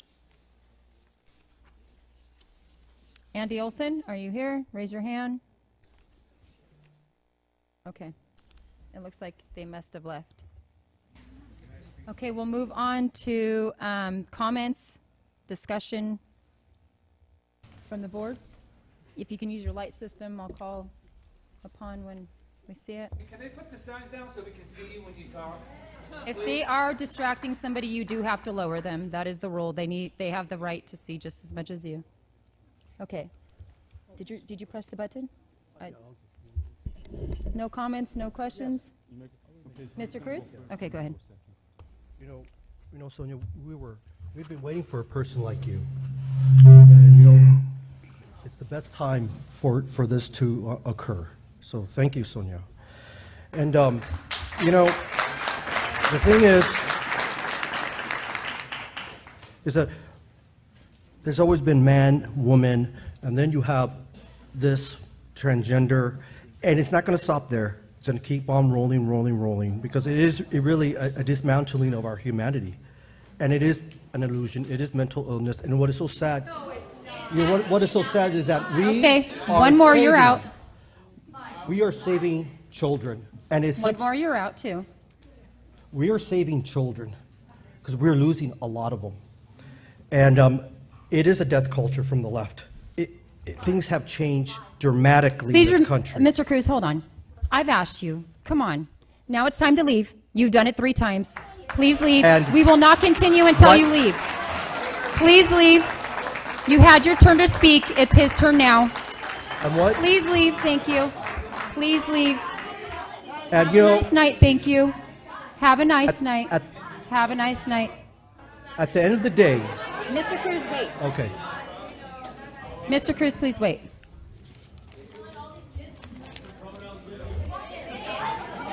Anybody who wants to speak out right now will actually have to leave too. So stand up and remove yourself. Christy, please leave. Christy, please leave. You started yelling and I just said it. Please leave. Please leave. We're not going to continue until you leave.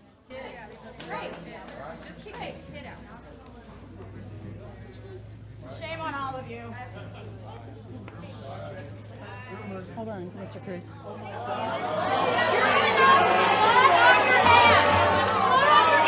Please display appropriate behavior, everyone. Please display appropriate behavior. Allow them their time to yell. Please leave. Please. You need to leave. We will not reconvene. Okay, have your little time and then leave.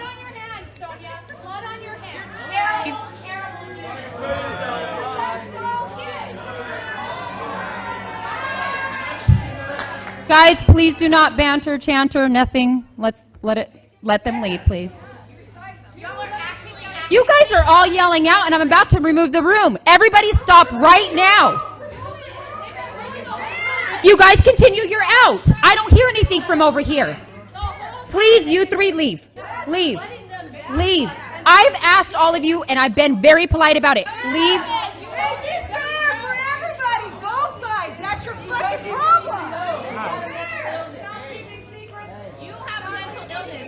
Please do not banter. Let it go. Everybody behave on all sides. Everybody. You guys are adults. There's kids in here. Let's display appropriate behavior.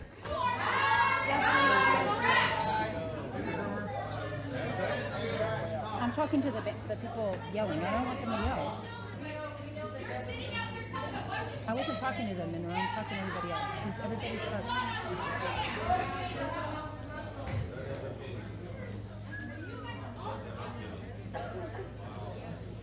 One moment, Mr. Cruz. When the doors close, you can continue. Thank you.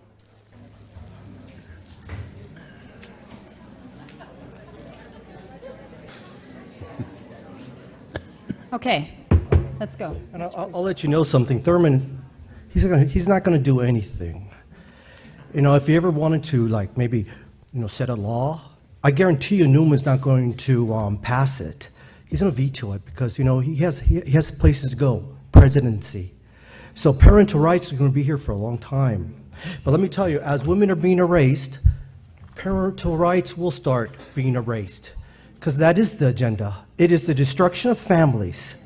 It is the destruction of individuality. And at the end, our children are going to be lonely, isolated, and despair.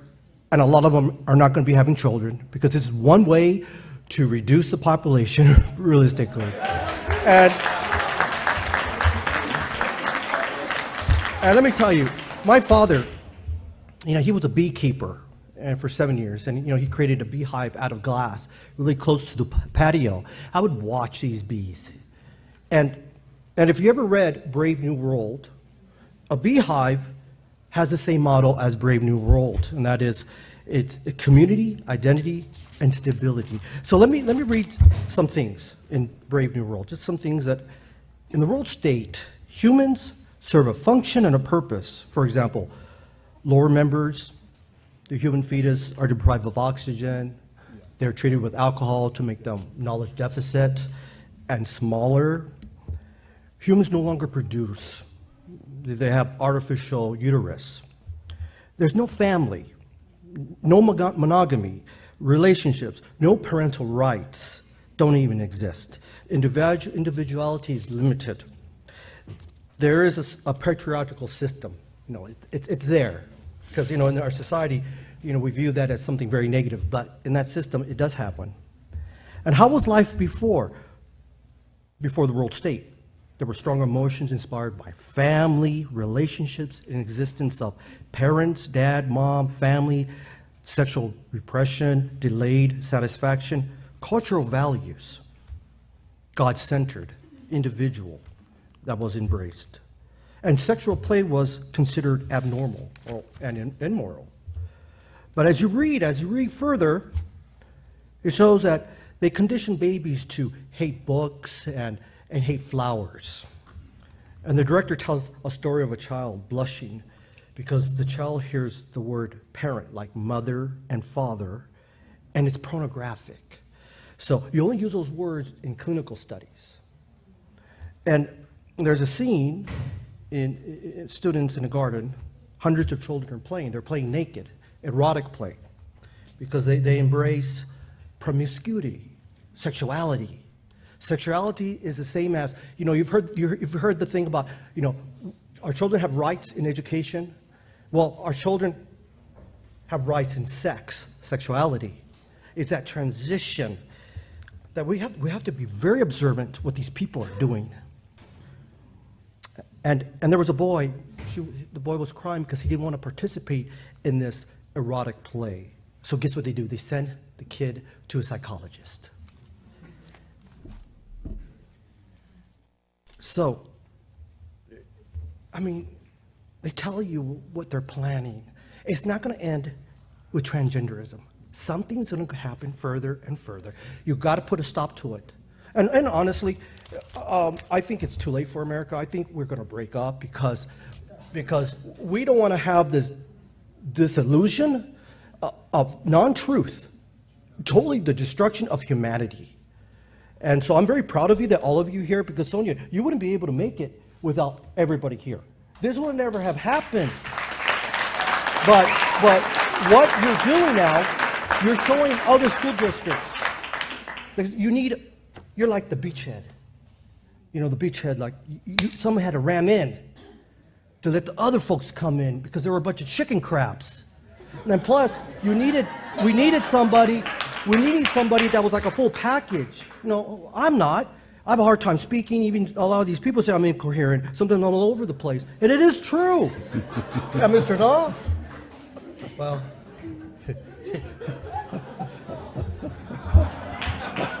So, you came into the picture. And you got Monroe, a beautiful man there. So, I'm very proud. This is great. We're saving kids. We're saving them.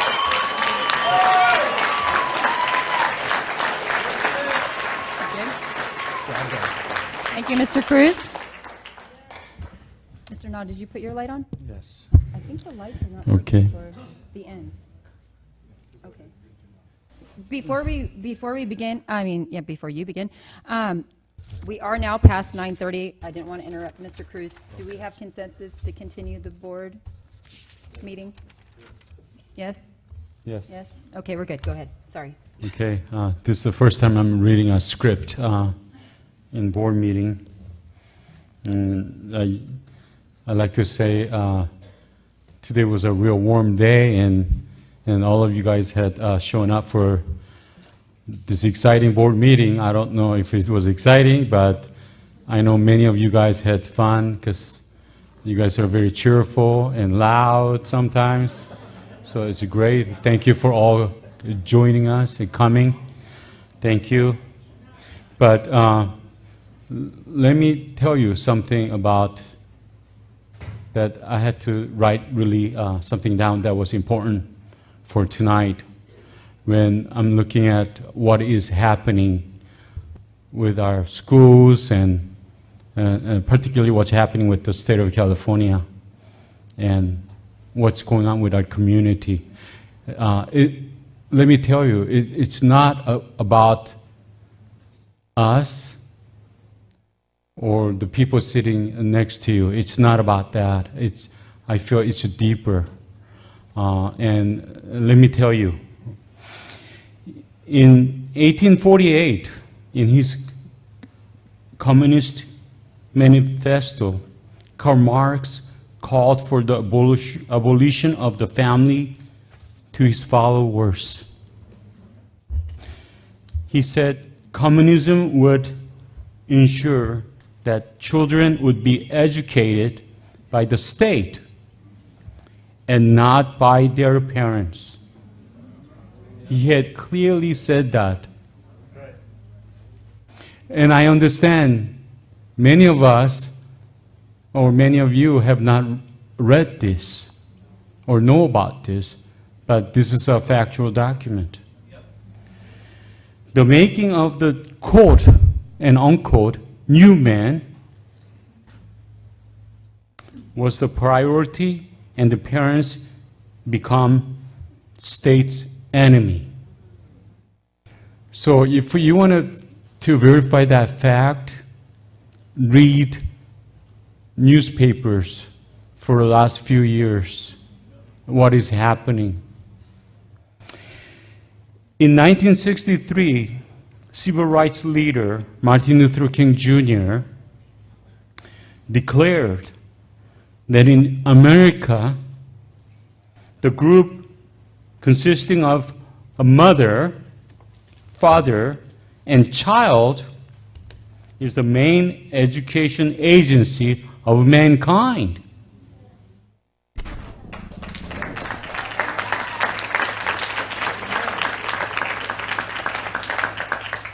Without love, there is no reason to know anyone, for love will, in the end, connects to our neighbors, that's one sitting next to you, our children, whoever they are, our children is our children. And our hearts, that's each one of us. If we don't have hearts, well, we're not human. But state does not want that. State does not want our hearts. State doesn't want our neighbors to be close. As a matter of fact, states don't want us to have neighbors. A U.S. legislation making Martin Luther King Jr. a day of federal holiday passed in 1983. Thank God for that. And today, we must make sure our parents are in charge of our children and not the state.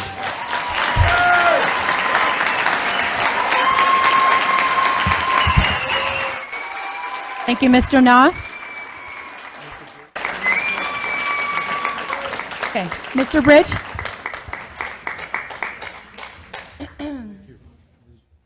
Is this on? Okay, there we go. We've heard a lot tonight, a lot about parents' rights. And I got to thinking earlier today, and having been a parent in this district, having been a teacher in this district, that we as parents already have a lot of rights in this district. We have a right to place our child in any school in the district we want to.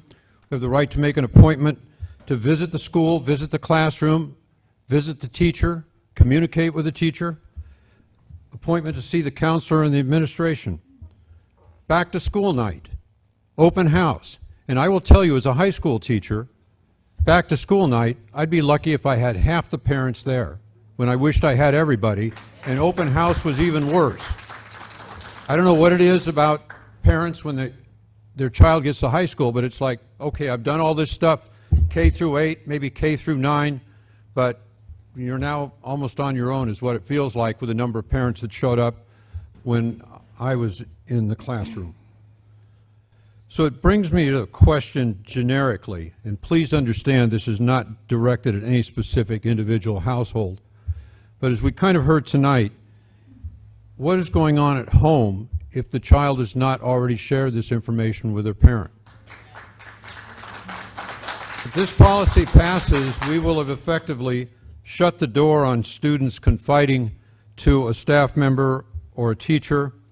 You heard our attorney tonight mention the counselor with students 12 years and older and not being able to divulge that information if it's in a counseling setting. And we're basically not having the school as then a supported place. So this likely involves the possibility of a child or a teen running away from home, maybe even, as we've heard earlier, contemplating suicide.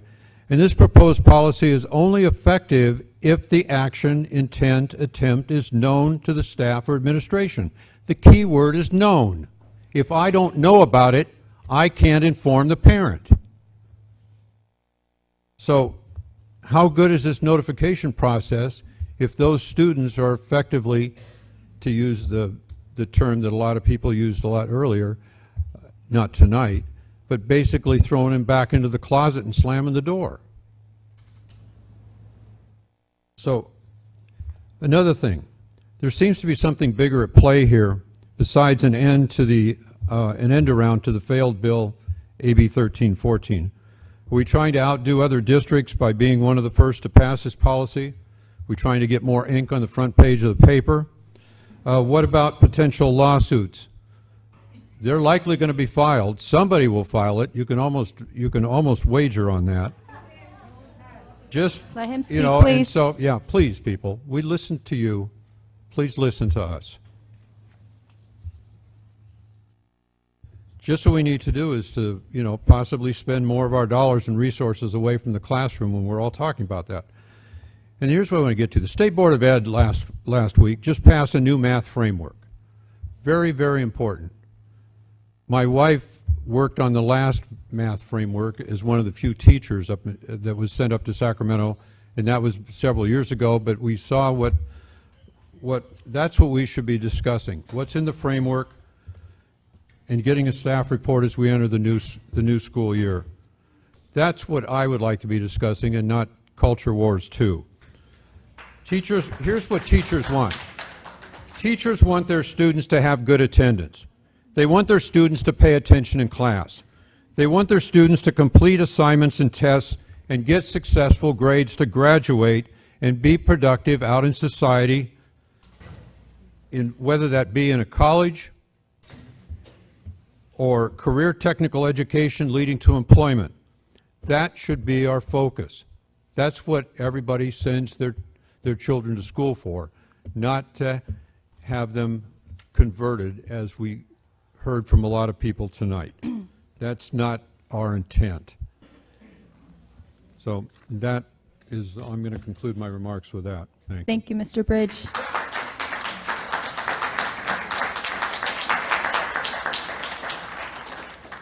Mr. Munro. I'll try to make this short. You know, in talking with every group here, I think every group here believes that parent involvement in the school is the most beneficial for the student. Where we differ is the minor's involvement, and we've got to look at what is our obligation to these students, to a minor. You know, over evolution of society, we've seen fit to enact laws to take care of minors. If you go way back when they were getting married at 12 years old and having kids, life expectancy was a lot shorter.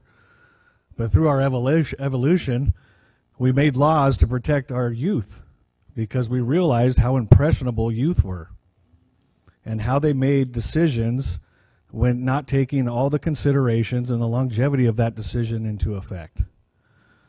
And today, you've seen safeguards put into place, and we had somebody in here who specifically talked about teachers are like police and firefighters. They're held to a different standard.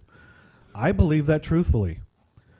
You know, police officers can't talk to your kid that are suspected of a crime without having an attorney present. They have to talk to an attorney beforehand. Why? Because as a society, we realize that a youth could be very easily manipulated into admitting a crime that they didn't commit. They're impressionable. When a firefighter goes to a traffic collision and a youth is injured, that youth can't sign out unless a parent comes and does it for him. He has to be transported. Somebody underage can't sue somebody. They can't enter into a contract. If they did receive some kind of medical treatment and there was some kind of malpractice, nobody would know, and they wouldn't be able to do anything about it without their parents to file that lawsuit on their behalf. So when we look at how we're taking care of minors, specifically in our schools, we have to ask ourselves, what do we want as safeguards? As a society, we've set many, and is this one we have to consider? Because unfortunately, as a community, we've learned to trust less and less people with our children.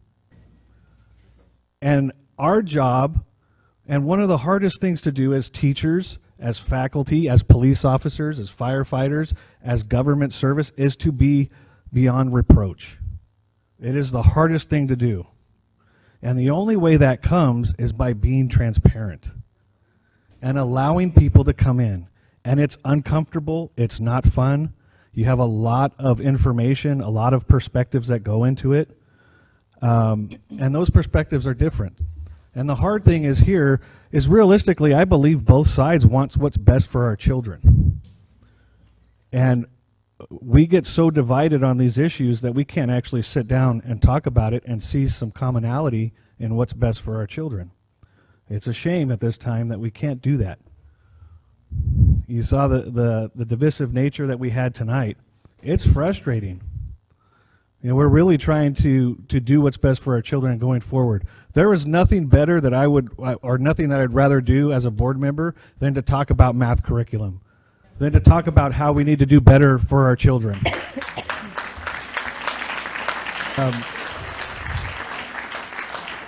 But unfortunately, the only way we can do that is by changing what's coming down. There's more and more, we're in a time where more and more is being pushed on our schools, more and more is being asked of our schools. And as a community, we have to start saying, where's the standard of what we expect in our school?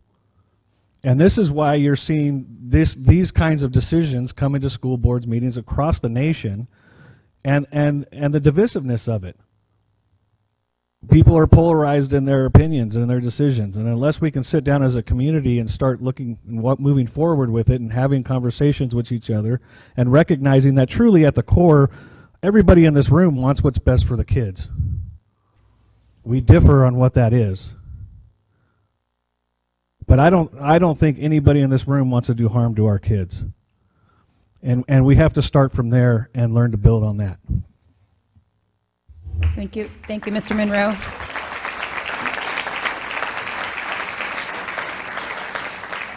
A lot of what you said is exactly why we're here and what I believe in my heart, and I appreciate each one of our board members' viewpoints that they bring in, because they are able to bring a different perspective, which is good. And what you guys don't see behind the scenes, we do treat each other with respect, and we do listen to each other, and that is something I truly love. Tonight, it was rough. Like he said, I don't want to be here having policies like this. But I don't want you to forget that there's a lot of beautiful things happening behind the scenes too. Our staff is working hard, and I appreciate them doing that, and they are focused on the education. What we're doing is providing them a way to be able to do that without the noise and without the blackmail and without being bullied by Sacramento. I will tell you one thing, as a parent, we were shut down. We tried to have conversations. They pushed us out to politicians. I'm a soccer mom. I will say that. I'm a fitness trainer. I had no desire to ever be in this seat. The person that I unseated is a disgruntled ex-politician, and she's upset that we unseated her, the parents. When they go to try to recall me, they're not recalling me, they're recalling us. This is us. It's always been about us, because we united to bring protection over our children. We trust the state, we trust the government. Well, we did until our eyes were open, and we no longer were able to, because we noticed that we were sending our kids into danger. Tony Thurman, the Department of Ed, I've been in this seat, please let me talk. I've been in this seat for, I don't know, what is it, July? I've lost track because it's so crazy right now. Since July, he's had every opportunity to talk to me. 4 months ago, I introduced this policy. He could have picked up the phone. He has a direct line. I've told our superintendent, you guys are not to take the heat. Give him my personal cell phone. Any politician that's called him, I say, do not take the call. Please refer them back to me. This is the policy that I brought forward. I take responsibility. I don't bring reckless things into here. You guys heard, I mean, thank God for our legal counsel. I feel bad he's had to sit here all the time, but that was to serve a purpose, to show people this is legal. Here's the thing. The Supreme Court has already determined and ruled that parents have a fundamental right to direct the care, the custody, and control of their children. And that right does not get taken away unless the parent is ruled unfit. We have a process. Let it go through this process. If these kids are in danger, I don't want to send them back to their house. That would be horrifying. Horrifying. And you know what's really sad? There is a Rasmussen poll, and believe it or not, it had like an overwhelming amount of Democrats that were involved in this poll. And I think it was like almost 60 to 70% of parents said they want parental involvement with these specific issues. We can't use polls or just people saying that, you know, the kids are going to commit suicide. Well, if they are, then involve their parents. I will say it again. Are the people opposing this going to be at the gravesite with that parent if God forbid, something happened to their child? Stop assuming that parents are dangerous. That's reckless. And I will say this, because a household is affirming or not affirming, right now they're saying affirming, non-affirming households are dangerous. Where do you get that? Actually, if you ask me, and I've listened to tons of parents, It's actually very safe to be a non-affirming, loving, caring household, because guess what? They're going to provide and pull their child in closer, the necessary needs that they need to be able to get better. So for me, that is important. Bring the parent in. We have no right. And until Sacramento backs down, until Tony Thurmond backs down, go on his website, go to the Department of Education. You would want to literally vomit. Until he backs down, we have to put safeguards. That's why I was brought here. I wasn't brought here for anything other than that. So when they come to intimidate, they send blackmail letters. Let it be not for Chino. Let it be for California to know that you have waged a war against parents. You waged a war against parental rights, and you're putting our children at risk, and we won't stand for it, because guess what? We are united. This isn't my seat. This is our seat, and I will continue to do what I have to do, and I won't be bullied, and neither will our staff. I won't let them be bullied either. I saw what Tony Thurmond did. He gave him the look and said, really? Really? Yeah, no, really. You're not going to bully him, because if he does what's right for the kids, we protect him. Our staff, again, I will reiterate, they are amazing. They're working constantly about educational issues. And if we have to put safeguards in place to be able to let them do that, then you know what? Tell Sacramento to back down, and then I'll back down.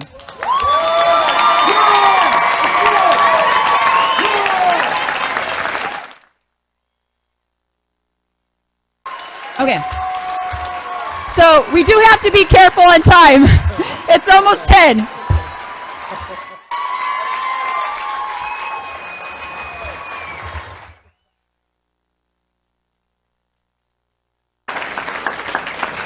We're going to go ahead, seeing that there's no more discussion, and we're going to take a vote. Do you really want to get kicked out? You waited the whole meeting. Come on, guys. Do me a favor. Okay. I'll go and I'll do a roll call out of respect to my colleagues. Mr. Bridge. No. Mr. Monroe. Yes. Mr. Cruz. Yes. Mr. Na. Aye. And I'm a yes. The motion passes 4-1.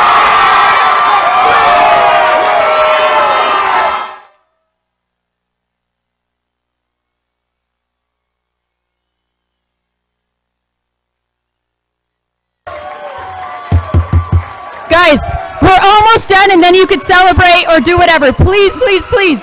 We got to meet the 10-minute mark, so I don't have to get another consensus. So please just give us that. Hold on, we're almost done, and then we can celebrate together, okay? Yeah. We're now... Yes. We're now on to consent. Pat, are there any speakers on consent items? Thank you, Pat. Board members, do you have any polls? Mr. Bridge? No polls. Mr. Monroe? No polls. Mr. Cruz? He said no polls if you didn't hear. And Mr. Na? I have no poll. And I have no polls. For the remainder of the consent items, may I have a motion? So moved. Can I have a second? Second. All in favor? Aye. Aye. Aye. Any opposed? The motion passes 5-0. We are now on to information items. Are there any requests to speak, Pat? Board members, any questions? No. Thank you. We're now on to communications. Mr. Bridge.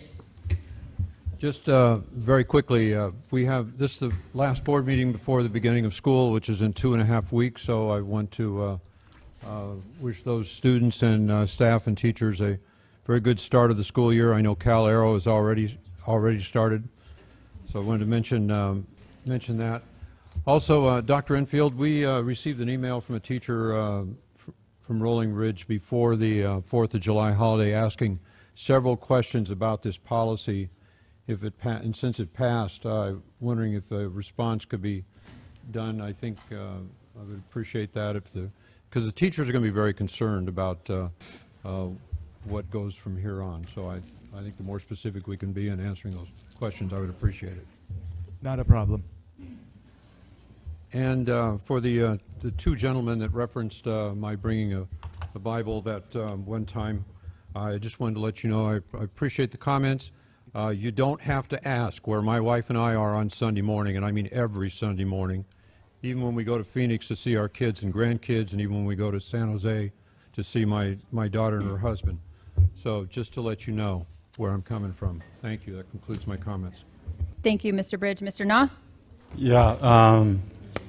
I have a short comment, but in honor of all of our attendees tonight, being here over 100 degrees of heat, and I'd like to have a resolution presented on the next meeting to designate and declare July 20th as Parental Rights Day in California's public education.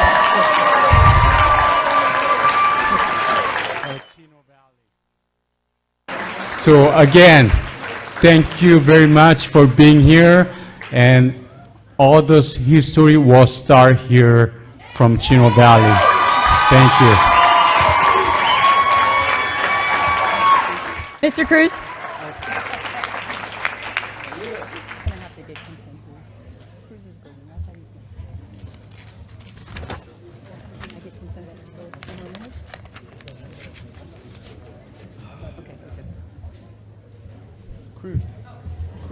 Cruz. Yeah. No, it's okay. It's time to ring bell. No comments? No comments? Okay. No, go. Okay, so I've been thinking about doing this for a while. I've had it, so I decided maybe this is the best time. So the NEA, the largest teacher union in the U.S., supports and recommends this book. It's the largest of 3 million, so it's called Gender Career. So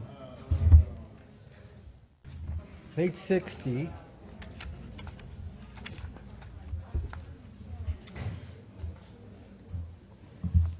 I was 11 or 12 years old the first time I can remember fantasizing about having a hot dog.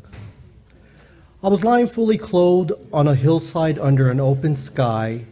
I held a flood handful of grass between my... Hold on a second. Yeah. There's a child in here, so Oh, let's yes. be mindful of what you're Okay, going to read so out loud. maybe it's best not to. Yeah. But see, this is the stuff that we got to be concerned with. This is the stuff that is being introduced to our kids that are very impressionable, and is supported by the NEA. So this book I'm going to recommend to ACT.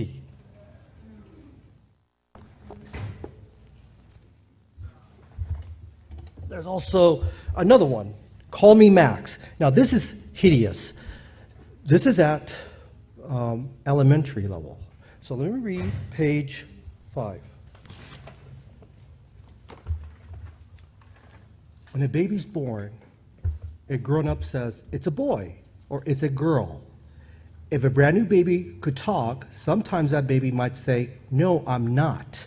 When a baby grows up to be transgender, it means that they're grown up who said they were a boy or a girl made a mistake. So at this level, they're introducing uncertainty of what gender they are. And what is the whole purpose? Why are they doing this? Why are they seeding things in our children's minds? I'm telling you, it's really screwed up stuff, people. And this is for elementary. The introduction of multiple identities, sexual orientations. This will screw up kids in the future, big time. We'll give this to ACT, their grandkids.